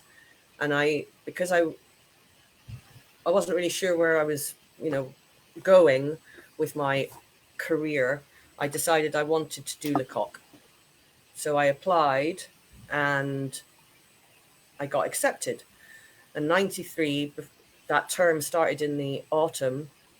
I had also been invited to do the Halifax Busker Fest in Canada, Nova Scotia, Canada, which was another brilliant festival. It stopped being a competition by that time, which was brilliant, because I don't particularly enjoy competitive street performing. And I went there and met another lot of amazing street performers who some I'd seen before and some I hadn't. And so each time you do a festival, you go to a convention or you end up on a street, you meet more of your family, of what has become my family. You know, juggling gave me all of these people in my life. And I'll be forever grateful that that was an avenue open to me at that time. Like the middle 80s was a great time for street theatre and juggling and new circus as it was in Britain at that time. So Halifax led on to go on. Yeah. Oh, carry on. Oh, I did Halifax 2 years in a row. Went to Paris. So I moved to Paris, and Cotton McAloon introduced me to a friend of his, Tony Daly, Narbo the Clune, who was working in Euro Disney, and he put me up before and helped me find an apartment. And I have very happy memories of nights on the town in Paris with Cotton and Tony. At the same time as doing 2 years, ended up 2 years at Lecoq, which were just amazing. I learned different genres of theatre styles. I learned how to use my body in theatrical ways, how to make something look heavy, so to make something look light. That wasn't it. And at the same time, I did some shows. And what was it like, the experience of studying there? Just your personal experience, not what you learned, but what I loved it. Felt, saw, you know? Yeah. I loved it. I really enjoyed the routine. I had school from this time to this time every day, 5 days a week. We were given, every week we had to work on a presentation as a group, and that group changed every week. So the first year there were 100 students from 27 schools split into 3 classes. So 33 people in every class. The school was taught in French almost exclusively, and we had 4 or 5 teachers. It said 3, 2, 1 again. It did. I think we're still live. Well, we're both still here. Yeah, I don't know why it said 3, 2, 1. We should Maybe be something's okay. going to happen. Maybe there's a party or some kind of thing happening. No, I don't think so. I think we're still live. Let's get everyone to join us. Yeah, guys, let's open it up to everyone. Well, we have been doing multi-screen. We had a multi-screen party last week. You came to the multi-screen party, didn't you? I did. I dropped in and out. Street was getting drunk, talking nonsense. Yeah, I think we are listening. We're still here. We're still here. Sorry, I'm glad you're listening, Susie, my twin sister. Ta-da! All right. So you asked me about Lecoq. It gave me a language. He teaches a language. He doesn't teach like Marcel, with utmost respect. Marcel Marceau very much teaches a style of mime, and Lecoq was very much about, I'm going to help you learn a language that is for you, the individual, to use to express yourself. And I really liked that it wasn't cloning, it was giving me a language to express myself physically. And everyone, loads of people would laugh and say, oh, you're at mime school. And I'm like, no, I'm at physical theatre school. It's very, very different. I'm not sure anyone really believed me, but look, I can't do this still. And Paris was fabulous, was just, so at Les Halles, people would be hanging out, practicing their juggling. So I would go there when I wasn't at school and practice my juggling. And I never worked at the Pompidou Centre, but there was a small walking bridge behind Notre Dame, and I did my show a couple of times there. There was no one else working, so that was a lot of fun. I still reckon 93 to 95 were 2 of the best years in my life, because I was being invited to perform. I got invited back to do Halifax the next year in 94 and to do a tour of Nova Scotia and Cape Breton with Flying Bob Debris, who does a tightrope act on the street, has a completely mobile rig. very funny man from Saskatoon, Saskatchewan. And we had a driver and did all these tiny little places in Cape Breton, Nova Scotia. And we did, Halifax had a group show, there'd be a big group show and a fire show, and they had really good, they looked after you really well. We had late night evening cabarets and a beer tent, and Paddy was there one year that I was there. So we're Flipside, 3 boys, men from Scotland who did really nice shows. Bill Ferguson, Glenn Singer, just a whole heap of performers, a lot of whom I'd looked up to my whole life, who were before me. You know, they're not peers, are peers of this? The ones that came before, who I wanted to emulate. The Waldo Woodhead show were there. One of the funniest comedy juggling music shows I've ever seen. And Waldo is now one of my neighbors. Hi, Waldo. And it was so 93 to 95. Let me just check. So when that finished, I went back to Edinburgh and moved into my friend Isabel's apartment with her, and sort of bummed around a bit and was toying with the idea of doing acting. But because of speaking to friends of mine who were in that world, I realized that I wasn't strong enough to deal with the rejection. I can't go to casting calls and be told I'm wrong. I'm not what they're looking for. So I didn't do that. And I think I was still on the street. I hadn't stopped doing the street performing. And by now my show is tartan, the lipstick on the unicycle. It's all, my show was developed. It was what it was. Although I was doing fire torches on the unicycle as my finale, which I eventually stopped doing because I was so over fire and the smell of it and the dirt of it. And my now husband didn't like it very much either, because he was always very worried about me. It's really weird, isn't it, how this camera sort of... Sorry, my bra strap showing. Oh. Cover yourself up there, darling. So let's see, where are we? 95. Yeah, 86. 96 was pretty good. I went to, did the Victoria Fringe and the Vancouver Fringe.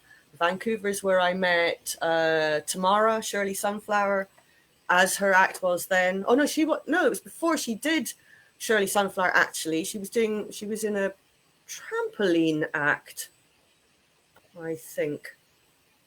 So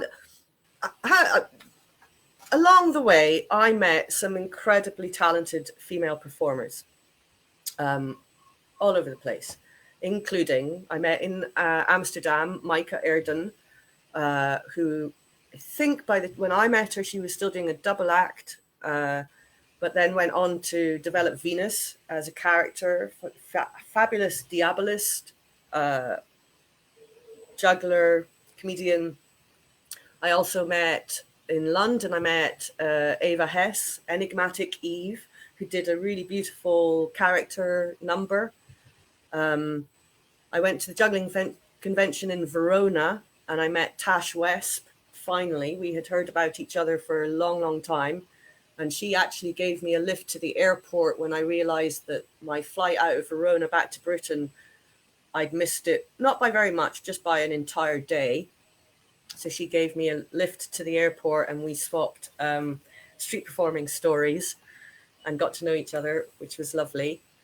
And in London, I missed the time when Petra Massey and Charlotte Palmer were on the street doing their Baguettes double act. I think I was back up in Edinburgh at that time, or maybe it was in Europe. But I kind of missed them on the street, and it took me a long time to meet both of them, really. But I did go on to doing so after Lecoq, I did get invited to do a few theatrical productions, one of which was Rob Ballard's adaptation of Jerome K. Jerome's 3 Men in a Boat. And it was 3 women in a boat, and it was me, Charlotte Palmer, and a woman called Moira, who was the producer. And it was directed by Dave Evans, the great Dave. So we took that up to Edinburgh that year. We rehearsed somewhere, and Dave would pick us up in his VW van, and we'd run lines on the way there. And then we went up to Edinburgh, and we had a venue that we shared with Herbie Treehead, who was doing, I can't remember the name of the show, but it had Richard Garrity in it, and Nick Dean was just a little, I think he was 16 or something, bless him, before he had developed his street show. And we did 3 Men in a Boat at the Carlton Centre, I think it was called, just off the top of Leith Walk, for the entire run. And that was a joyous show, because it was promenade, and the audience are part of the show. They're the passengers in the railway station, and the picnic table gets transformed into a boat, and there's a glove puppet of Montmorency, the dog, an ingeniously adapted play that Rob had done with, I'm going to get this wrong, Paddy, Adrian, was it Gareth Jones? I can't remember, because I didn't actually see that show. It was so quite lovely, because Rob came to see the show one of the last nights that we were doing it. Afterwards he said, I didn't know you could act. And I just thought it was the nicest compliment that I think he'd ever given me. Thanks, Rob. So that was when my friendship with Charlotte Palmer was established, which was lovely. And we're still quite good friends now. And that was one of my first acting things. And then I got invited by the theatre collective, the Highland Theatre Collective up in Scotland, to do a show, first off, called The Wedding, where they wanted me to play Granny Pratt, the grandmother of the groom's family. So you finally got to play your old lady. Yeah. Yeah, which was quite nice, because she was an eccentric old grandmother. And that was, again, an audience participation show with a food fight. And did you think about when you were doing it? Did you think, oh, this is full circle kind of thing? We've come back to it now. Oh, yeah. I'm not sure if that's happening to you yet, but it's happening to me of threads of my life. I'm seeing that the weave, as especially I've just looked back at my notebooks that I've had for a long time, and I'm talking about recycling, trash, overconsumption in the mid 80s. These were all things that mattered, that I was aware of then. And part of my life, although the traveling kind of negates my desire, is to create as little footprint, to not be an excessive over consumer, to not waste valuable blah blah blah. But it turns out that every single westernized human is just, we can't not waste. It's, you can have your reusable cup, but it's not. So that's always been a part of. That was another thing about the fire, not wanting to use fire anymore, is burning this gas that nobody knows. A child looking at that wouldn't know that wasn't petrol, for instance. And I did a bit of fire spitting, and I did a bit of fire eating, and both hideous things. And I didn't do a lot of them. I did Linz Festival a couple of times, and I did a group show there. You went back onto the street. You went back onto the street after doing the stage stuff. No, Linz would have been before then. See if I've got it written down. Well, it must have been about 91, I think. 1990. I did Linz. For the first time. I did Linz a few times. It might have been 1990. Herbie was there, Matt Bernard, Pete Wardell, Pete Mielnicek, Judith Lanigan from Australia. Yeah. So one year I wasn't doing my solo show, I was doing a group show, and it was a group acrobatic show. And as part of that, there was some fire spitting, I believe. And this was with Sheena, that I had traveled to Spain with, and the lovely Jenny Brent, who's become a fabulous costume maker, and Andrew Wallace, who then went on to become part of the duo, the double act, fabulous acrobatics. It was an acrobatic show, and we were all in animal prints. Bless. Anyway, Jenny Brent unfortunately got pneumonia from her fire spitting and was hospitalized in Linz for quite some time. And that was another thing that just, you know, it was more and more these things were going, just don't do fire. There was that, and then there was also the burning of the child in Paisley. That kind of put me off a little bit, but I don't like to talk about that, and especially not in public. Oops. So I'll tell the story because it's a good, I learned a lesson, which is look after your props. I became really quite anal about it because I was taught an important lesson. I was doing a show for the Clown Jewels at Paisley at the Art Centre, and Paisley is a fabulous place to do shows. The audience are just so up for it, and they all look so great. They always look great, the people in Paisley. Lipstick in their hair and the clothes. Just doing a huge show, epic show. Got to the fire torches, but I'd lit them, and I think I was just about to get onto the unicycle, and I'd done a toss or a juggle on the ground before I got onto the unicycle, and all of a sudden a child in the front row, her trousers are on fire. So her mum weeks down her trousers and rushes her off to the bathroom, and I'm standing there with 3 fire torches in my hand. I haven't dropped anything, and I said to the audience, obviously that had something to do with me, but I'm not quite sure what to do. We're just at the finale of the show. Would you like me to finish the show and then go and see how she is? Or would you like me to stop right now and deal with this? And the majority, almost everyone said, finish the show. Except these 2 grandmothers, whitey bluey haired women right in the front row went and walked off. Finished the show. It wasn't a hatted show. It was a prepaid gig.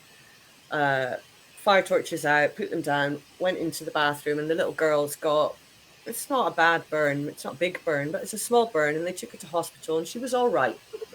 She was fine. But I couldn't for the life of me think what had happened, because I had my torches, and they've got the correct liquid on, which only burns with a wick. So it turned out, I looked at my torches, it turned out that they were the kind that had rubber covered in metal foil. And then you've got the post and the wick. Okay, so the body of it is rubber covered by, and that metal foil had cracked because I hadn't checked them.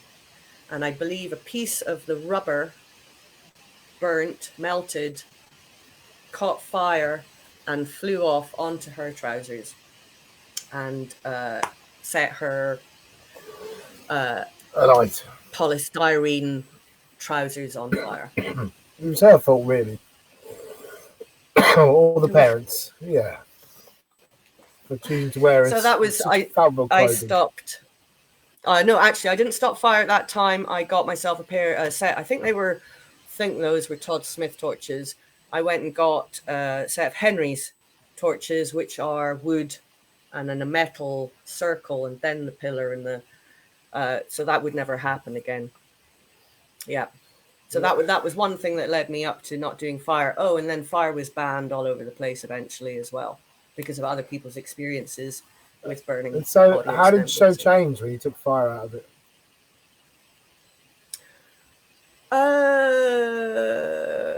It was a lot less dangerous. Because I would get the audience to throw the volunteer to throw me the fire torches. Is that right?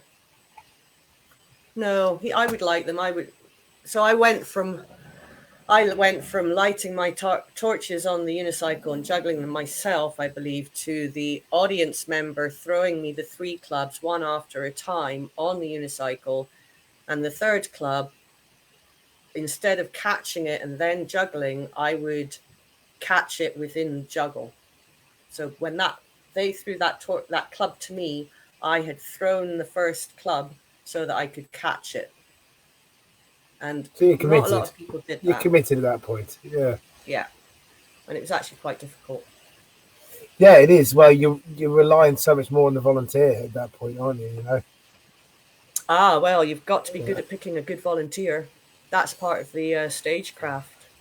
We've all made mistakes of not getting the right volunteer out. Well, let's hear that story. I'm going to take this moment to leave for one moment.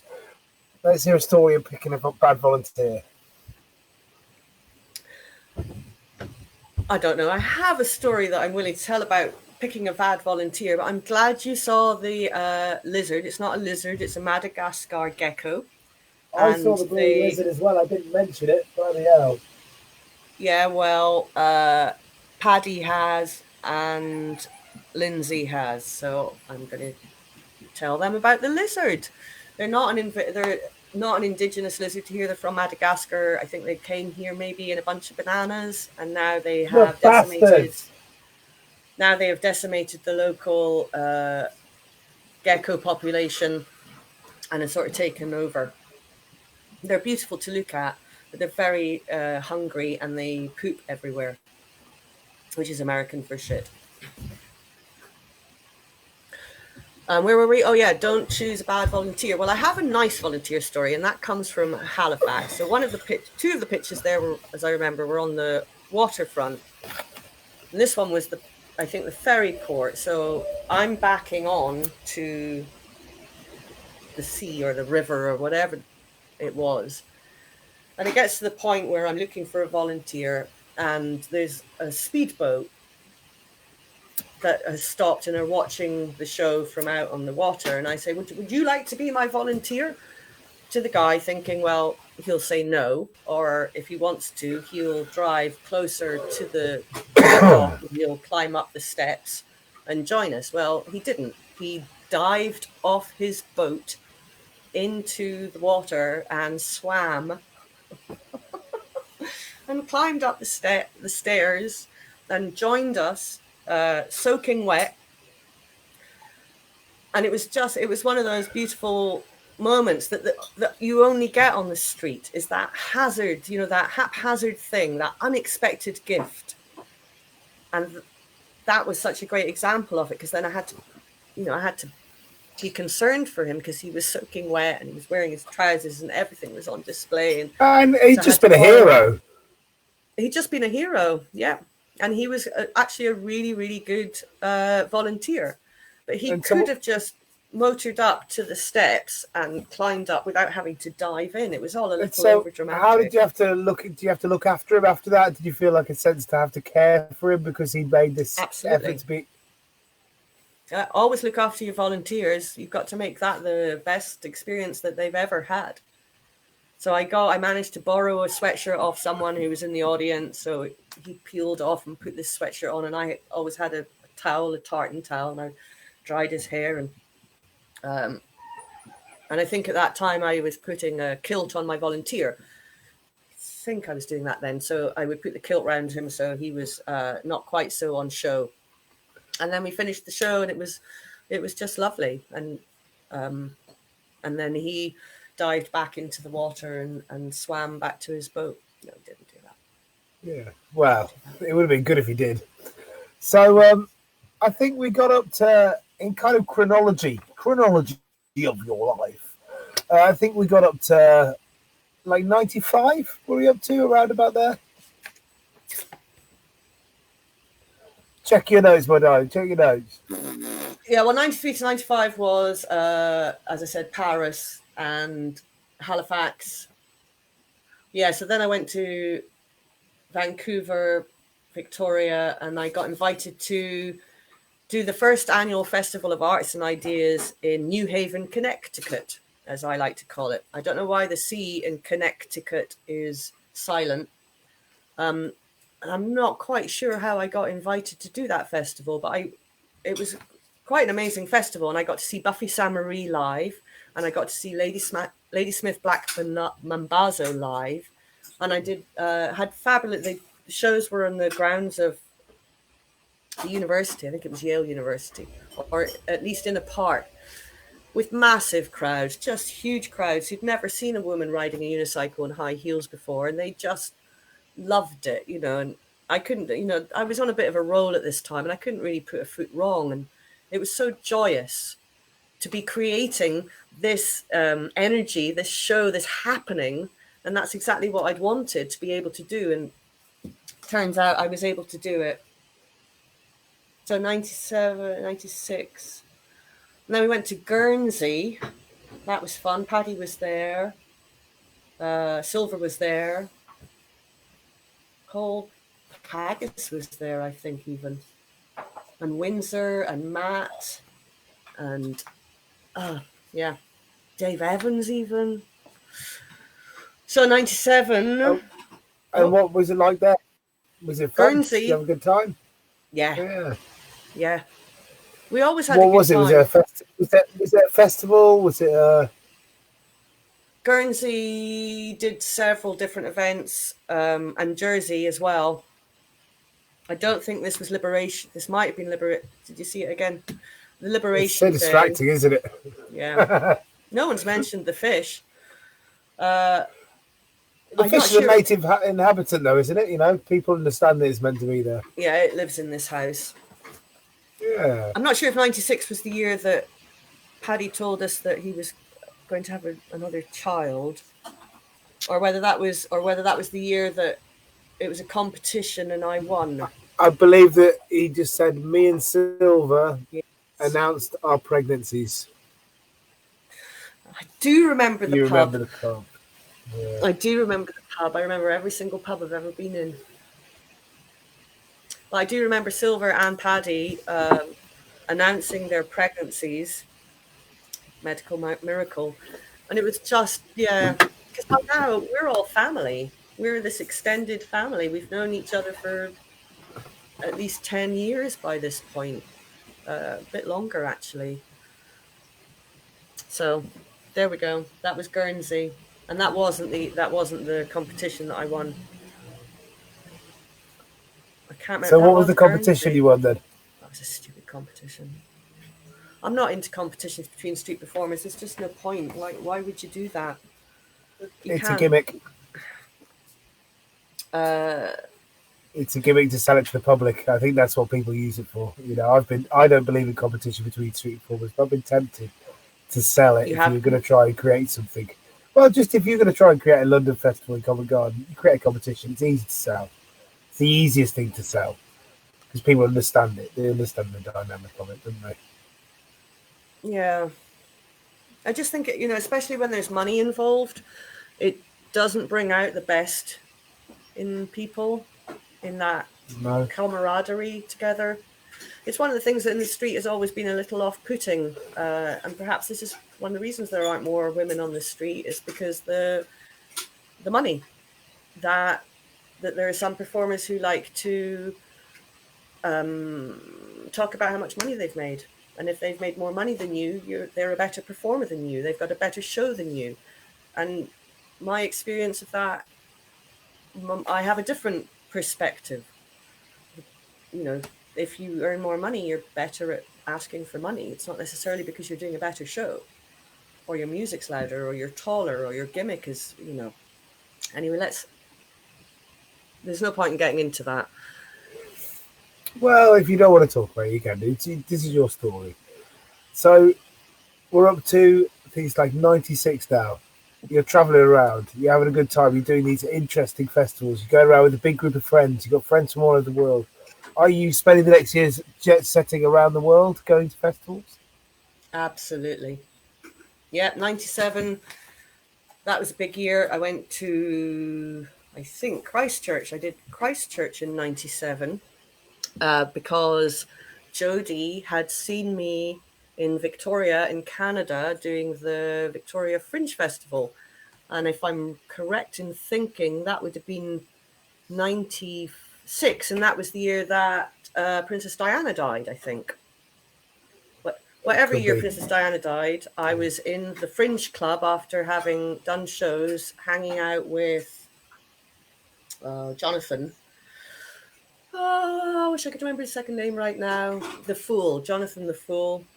Jonathan Kay from Britain, who does a fabulous show every year at Glastonbury that epitomizes, for me, audience participation. He starts off in the Theatre 10 at the Astrolabe, and he brings his audience out onto the theatre and circus fields, and they are as one. They are now a unit, and they all do everything together. And it was just, it is a joyous show. And he was in Victoria with his daughter, Poppy, and we were at the Fringe Club at the end of the day, and Poppy, his daughter, comes in and tells us that Princess Diana has died, or no, that she's been run over, or in a car accident, not run over, excuse me, in a car accident, and it was still unfolding. And then we heard that she had indeed perished in that terrible thing, which I was quite glad that I wasn't in Britain at that time, because my understanding is that it became this huge national event of mourning. And I remember it being on every television channel, and that's the thing I remember about it, is I kept changing the telly channel and just thinking this is on every single channel. There's nothing fucking else to watch. It's a bit like now, right? Yeah. Well, we're on this telly channel now. This is how the world's advanced. That's the weird place we're in now. Did you imagine in that situation you'd be here now, chatting to people all the way around the world? No. I made a point of never doing interviews with people. So for some reason, I've done this with you. Well, thank you. Am I? So 99. 3 Men in a Boat was 99, and I was living in London. I moved. Yeah. So 97. That can't be right. Oh, it's just not making any sense. No, you can't do Hawaii. So 97, I ended up going to the Hawaiian Juggling Festival for the first time, which was hugely exciting because a lot of the performers that I knew had met over the years raved about it and told me about it. And I'd met Graham Ellis back in 86. I think I actually met him, or 87, in France, and then afterwards in Amsterdam, and traveling with Butterfly Man. I'd met Stevie G and Henrik and Dave in Copenhagen, and Michiel Hessling, who is Yassine Hessling's brother, who's a very good juggler, and so is her brother. I hung out with them a lot in Amsterdam back in the day. And they were members of this community, and they put on every year this, what started as a vaudeville festival and then became a juggling festival. And I had made friends through the juggling festivals. And when I did a Ranji Boom in Rotterdam, which was a competition, I must admit, didn't win the main prizes. I met one of the Karamazov brothers. And the Karamazov brothers in the 80s, when I first saw them performing, I saw them as part of the Edinburgh Festival down in a theatre in Leith, I think it was. Were 4 of them who looked like the brothers Karamazov and did these amazing, intricate juggling patterns and comedy. When you say they look like the brothers Karamazov, I don't know. Is this another thing that you're referencing? That's not an original name? The Brothers Karamazov is a book by, Paddy will be able to tell us if he's still around. I can't remember. It's some very highfalutin intelligence. But it's for a book. It's for a book. It's a real book, and they're a real company of jugglers that maybe started in the late 70s, I think. They toured. It was Tim. They toured with the Grateful Dead for instance. They did some Wow. gigs with them, and anyway, they were the first juggling group that I'd ever seen, and after them, as far as I'm aware, Air Jazz and lots of other juggling groups started. They were the first people, and I'd met Tim first at Oranji Boom in Rotterdam, and then I saw him again in Leeds, and him and I we just became very good friends. And Tim was one of the members here, and in '97 he said, "Why don't you come out to Hawaii this year? I'll sponsor you as my guest, and come on out. I'd love to show you around." And I'd always wanted to go there. I'd always wanted to go there. I thought about it for years. I wanted to live a life that I wasn't in Britain for the winter, struggling on the street or cold in an apartment in Edinburgh as the horizontal rain fell for months on end and it was dark at 4 p.m. and everyone's miserable. So I went there after doing Christchurch, in New Zealand, because that was in January. And that was a brilliant year as well, because the lineup was the Flying Dutchman, which was Michiel and Jean-Michel, Butterfly Man, Hoopel, Chris and Pete, Lelale, Pee-wee and Emma, Stickleback Plasticus. Was Stompy there? These are the ones that are coming to mind, and I apologize to anyone to those who I have forgotten. And it was brilliant, a brilliant festival. We all hung out, went and played pool together, and did big shows at the Ducks Deluxe, evening shows, cabaret, which would be different acts. And I remember, I think it was the last night, doing the finale with Jean-Michel on his 300-foot impossibly tall unicycle, Michiel on 7-foot maybe, and me on my 5-foot, and we passed clubs as the finale. This kind of thing. Yeah.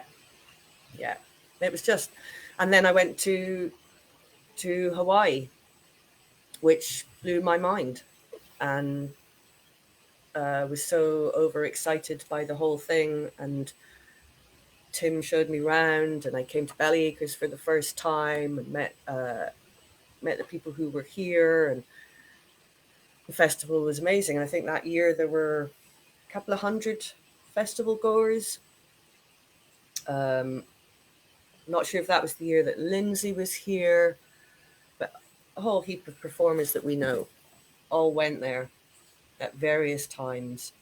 And then but I also did, so it must have been the next year. So I think in '98, I got invited to do some shows in Australia. Tony Rook, Tony Macaroni, his stage name, invited me to do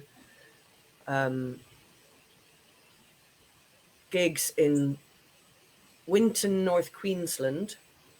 And he was involved with Tasmania. He got me the gigs in Tasmania. And I had a space between gigs that coincided with the Hawaii Juggling Festival. So I flew from Tasmania to Sydney, Sydney to Honolulu, Honolulu to the Big Island, did the festival for 10 days. I was here for 10 days and then flew back to Tasmania to continue doing my gigs there. And it was a great time. I really felt I'd made it. Yeah. Because I was fulfilling dreams that I'd had forever. And Australia, I'd met quite a lot of the Australian performers in Edinburgh. So Shep Huntley came over, Anthony Livingspace,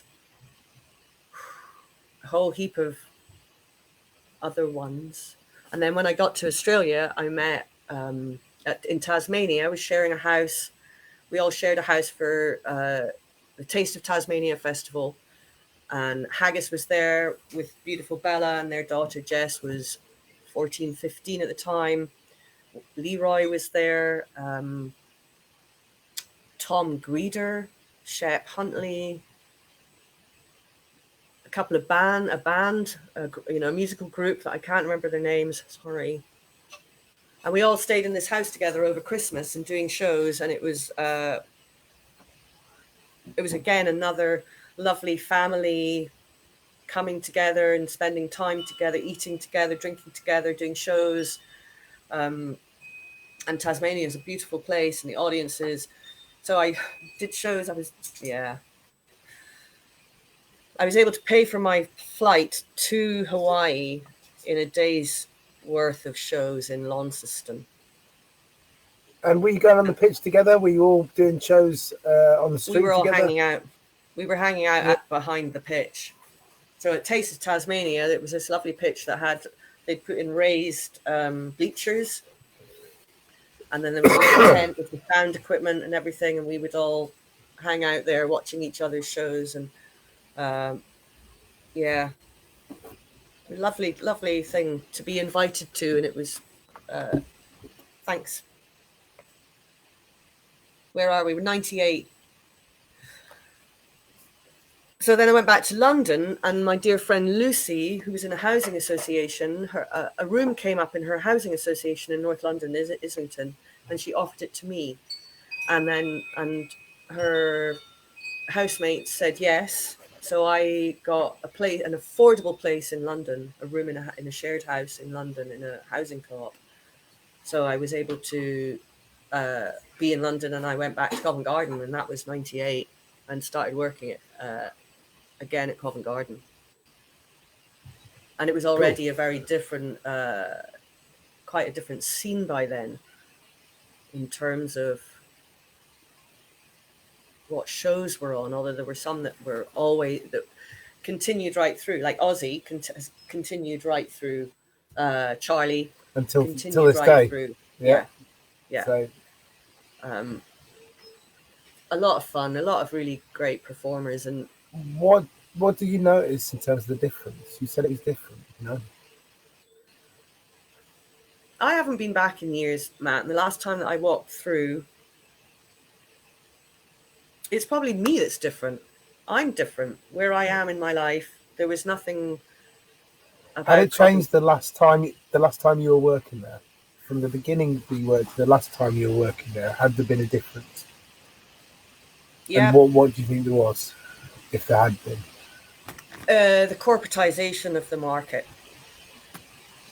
There used to be a beautiful antique market there on a Monday, and the stalls up and down, between West Piazza and North Hall, were of independent, eclectic artists and affordable. And I don't know which, because it keeps getting sold and bought, right?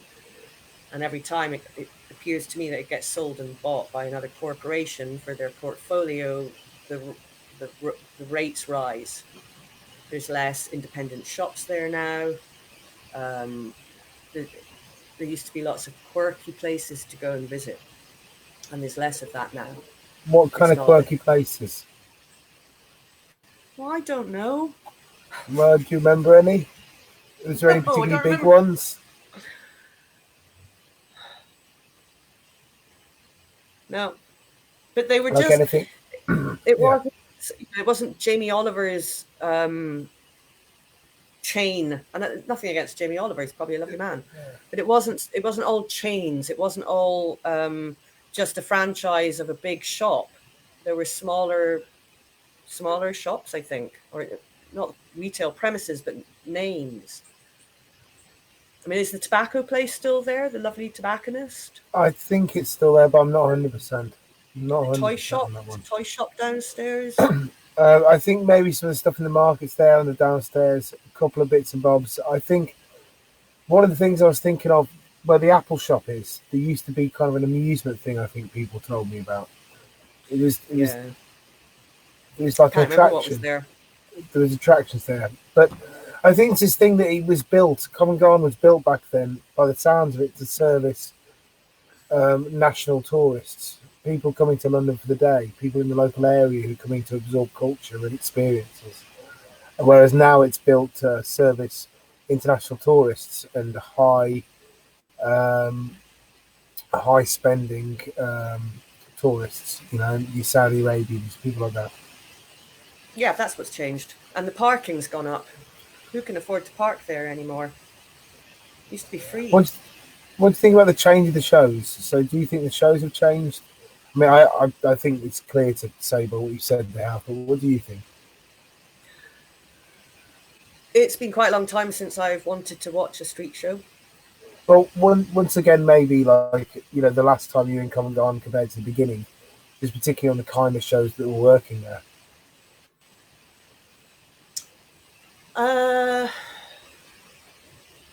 It's all a bit too loud now for me. There's now almost everyone uses amplification to gather a crowd. That was Noise my magnet. experience. It's not about being interesting per se. It's about being noisy. I mean, everything evolves. Everything evolves. So it's not. There's no. This was better. Or this is worse. I don't think this is the evolution of our lives that we're experiencing at whatever age we are today or were then. Well, we can go down dead ends. Maybe the loudness of busking will be its kind of demise to an extent. Things will have to go back to being loud, or things will all get licensed, and then we'll be in a completely different world. Yeah, I don't know how that's going to pan out, and COVID is one thing, but how I think the makeup of the people that go to Covent Garden has changed very much. I believe that it was a place where anyone could go back in the day, punters, because it wasn't unaffordable. But now all the stores, the shops, the pubs are high-end prices. It went from being nothing special, which was what it was special about it, to they wanted it to be high-end and highfalutin, which means that a lot of local people won't go there. They won't take their families there because they can't afford to. They can't buy a sandwich, I'm speaking for people that I can't speak for because I'm not them. But that the Saudis, I've heard, I never saw it, but Sunday is Saudi Arabia Day, something like that. Yeah, well, basically what happened in that situation was that in Paris, I think it was Paris, there was a place where in the Middle East during periods of the year it's so hot that if you're wealthy, you go in your holiday in Europe because it's cooler. And so Paris was the place that they'd all go. All these Middle Eastern millionaires would go and meet, and they'd drive their expensive cars around, and they'd sit in the cafes, and they'd use that as their holiday area. Now, when they brought in the banging burqa and they started to become more hostile towards overt religious symbology, all of those people instead looked for somewhere else to go, and Covent Garden held its arms out and said, look, come here.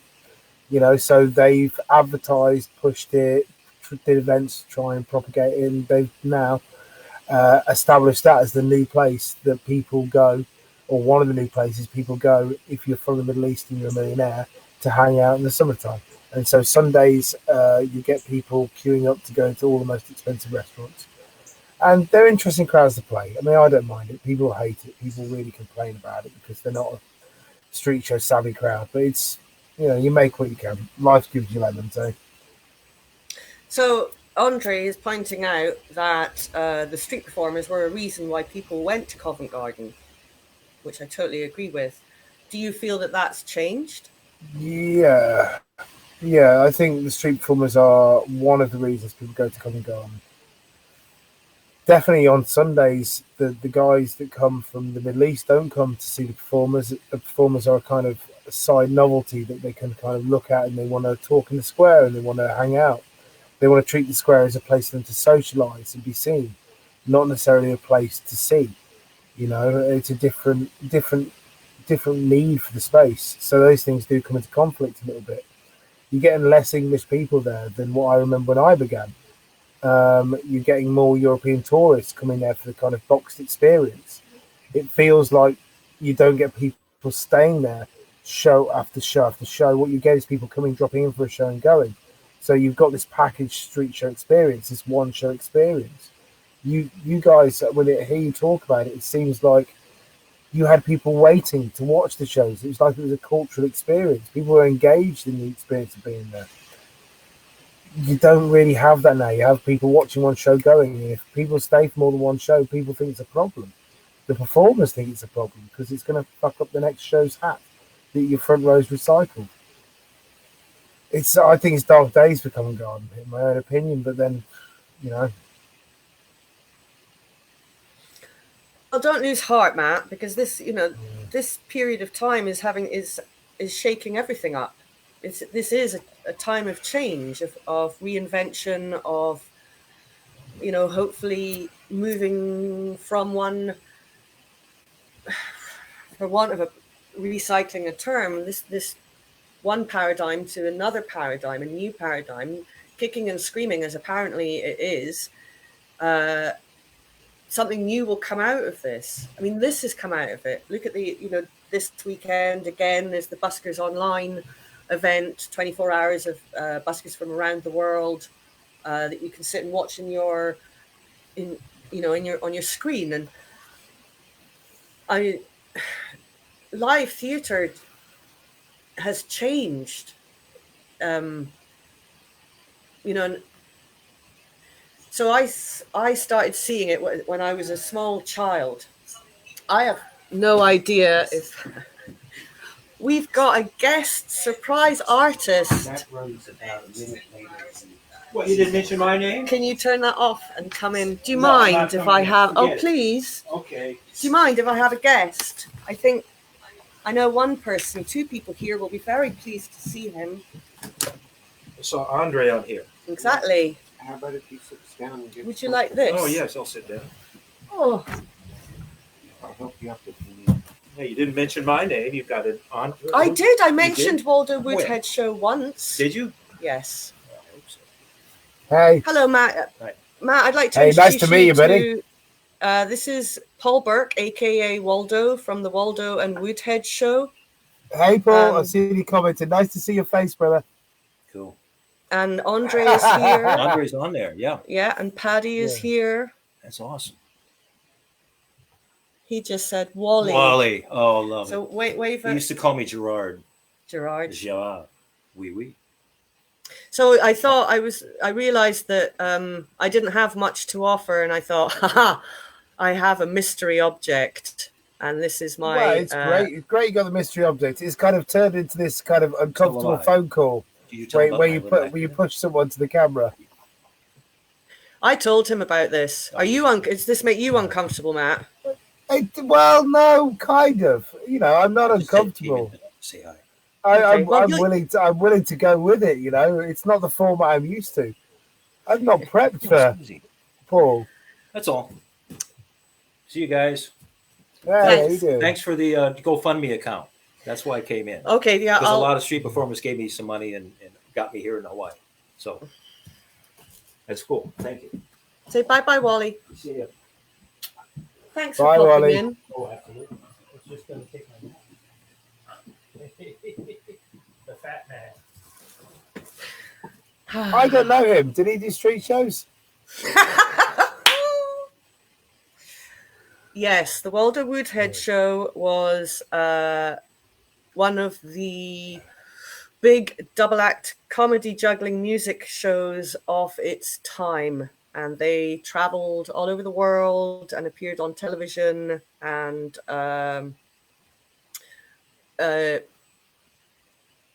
were a big inspiration to many performers. And I know that Andre and they performed several places together, old school. And Woody, his partner, lives in Vermont and now runs the Festival of Fools festival in Burlington. Yeah. Cool. So where were we? Um, You're managing very well with this, Matt. I was doing good. I'm struggling now. I think I'm a bit jarred for the change of any perspective. So we were up to. Take a deep breath. Yeah, thank you. I do appreciate that. Mm-hmm. I've, I can do it for you. We were talking about what's next. What's next for Covent Garden? What's next for street performing? Where does it go from here? Thank And you. it's okay not to have an answer to that right now. It's okay. It's all right that everyone just takes a breath because none of us know. But something will happen. Something will grow out of this. Just like, and this might not be a good analogy or example, when Cirque du Soleil became a thing, right? It was the first time really that high-end production value circus had been seen, had been attempted. And it was kind of strange for a lot of people to go, wow, that, okay, this is the future of circus. This is how it looks now, Vegas style revolving things and, incredible makeup, costume, lots of money thrown at it. That was part of the evolution of circus, and it reinvigorated an interest in circus skills, including juggling. I believe that a lot of juggling manufacturers saw their sales going up when Cirque du Soleil first started, and it was, it's not a good example. Well, no, but it's an interesting one. I was talking to Silver yesterday. I think it was yesterday or Wednesday, maybe, and he was saying about all of a sudden unicycles are everywhere, and then I talked to someone else who said that unicycles got cheaper to be manufactured, and maybe that's why unicycles are everywhere. And that thing you're saying, that there is this influx of cheaper equipment which changed the way the street worked. Yeah. Things evolve. So Andre's saying that street shows should be thinking about being the premiere of entertainment after the virus. Well, I think we have a responsibility. We have a responsibility after the virus to help people get back into public spaces and use them, to feel okay, to stand next to each other, to hug each other, to hold each other's hands, to interact with each other. We're actually the people who have to, for our art form to exist, somehow overcome that. I don't think it's going to exist with any social distancing. I think as an art form, we need to wait till the time when we can gather crowds unworried is back, and then we hit it hard, and we just fill the streets with people and tell people and actively use the modern apparatus to draw people back into public squares and to present our art again. But this isn't really about what I think. This is about what you think. This is your interview. So how do you lead from? Right. Thank you. What do you think about that and about that subject? Do you think the same thing? Just we've got to get back out there. Are you going to be getting it back out there? I honestly don't know. I don't know enough about what's going on right now. And my understanding is that the medical profession don't know enough about what's going on. They don't know enough about this particular virus. So right now, I think for me, it's too early to be deciding anything. And I'm very grateful that for me, I don't need to be rushing to make a decision about what's next. I have a life here that engages me, that gives me, work every day that I am enjoying doing. Do I want to do more performing? Always. It's a part of me. But what is the format? I don't know. we need to bring everyone together. Everyone needs to come together. How that is achieved, I don't know. I'm not the answer person, but I'm not going to stand and criticize for other people not having the answer. I think it's something that we all need to think about together and understand that we are all on this planet together. And if you hurt, I hurt. And if they hurt, I hurt. And that's what lots of us hoped would happen in the 80s, that we would come together and support each other. And I think that one of the reasons that I've loved the street performing world for so long is that I have felt that togetherness. I have felt that family, that camaraderie, that I might not see people for years on end, but that link is there and that connection. And as I said at the top of this, juggling gave me all of that. It gave me my life, and I wouldn't have anything I have right now without that. And that's special. Yeah. So, but I honestly, I can't tell you, I don't have answers. I don't know what it looks like to transfer performance from the street onto this medium. That's something for us to learn right now. I think one of the ways we learn how to do that, and one of the ways we learn is by stories, by hearing experiences with the people. Is there other stuff? Is there anything else you want to say? Believe it or not, I think we've been talking for 2.5 hours now. I'm not saying that we have to stop talking, but is there anything else do you want to start from a point and move forward? Is there something you really want to talk about? No, I think 2.5 hours is pretty. I mean, do you feel that the reason that you wanted me to do this, do you feel that we have achieved that? Well, it's meant to be all history. It's meant to be your history. And I think we got up to like 97. And so there's a lot more of your history to go through. If you want to sit and go through it now, you can do. I mean, Graham set a precedent of 4-hour interview, and it's your interview. I will sit and do it with you. If you want to do another interview at a later date and do it half and half, you can also do that. It's up to you. I think it would be good to not go on too much longer. Let's, whether this is done again for the rest of it or not, that's we don't need to decide that right now. This has been a lot of fun, and I'm looking. I don't know if you're intending to continue this and but with other performers. Yes, I'm going to keep bare minimum. This is going to go on until the quarantine in earnest ends. Until people are back out performing on the street. I'll be doing this bare minimum. So there'll be lots more people. I've been budgeting and working out how to keep doing this, and for I think 5 months of doing this, there'll be 75 people interviewed after this interview now. So lovely. Back in the day, back in the 80s, a lot of the street theatre I saw was, and a lot of the theatre I was watching was political.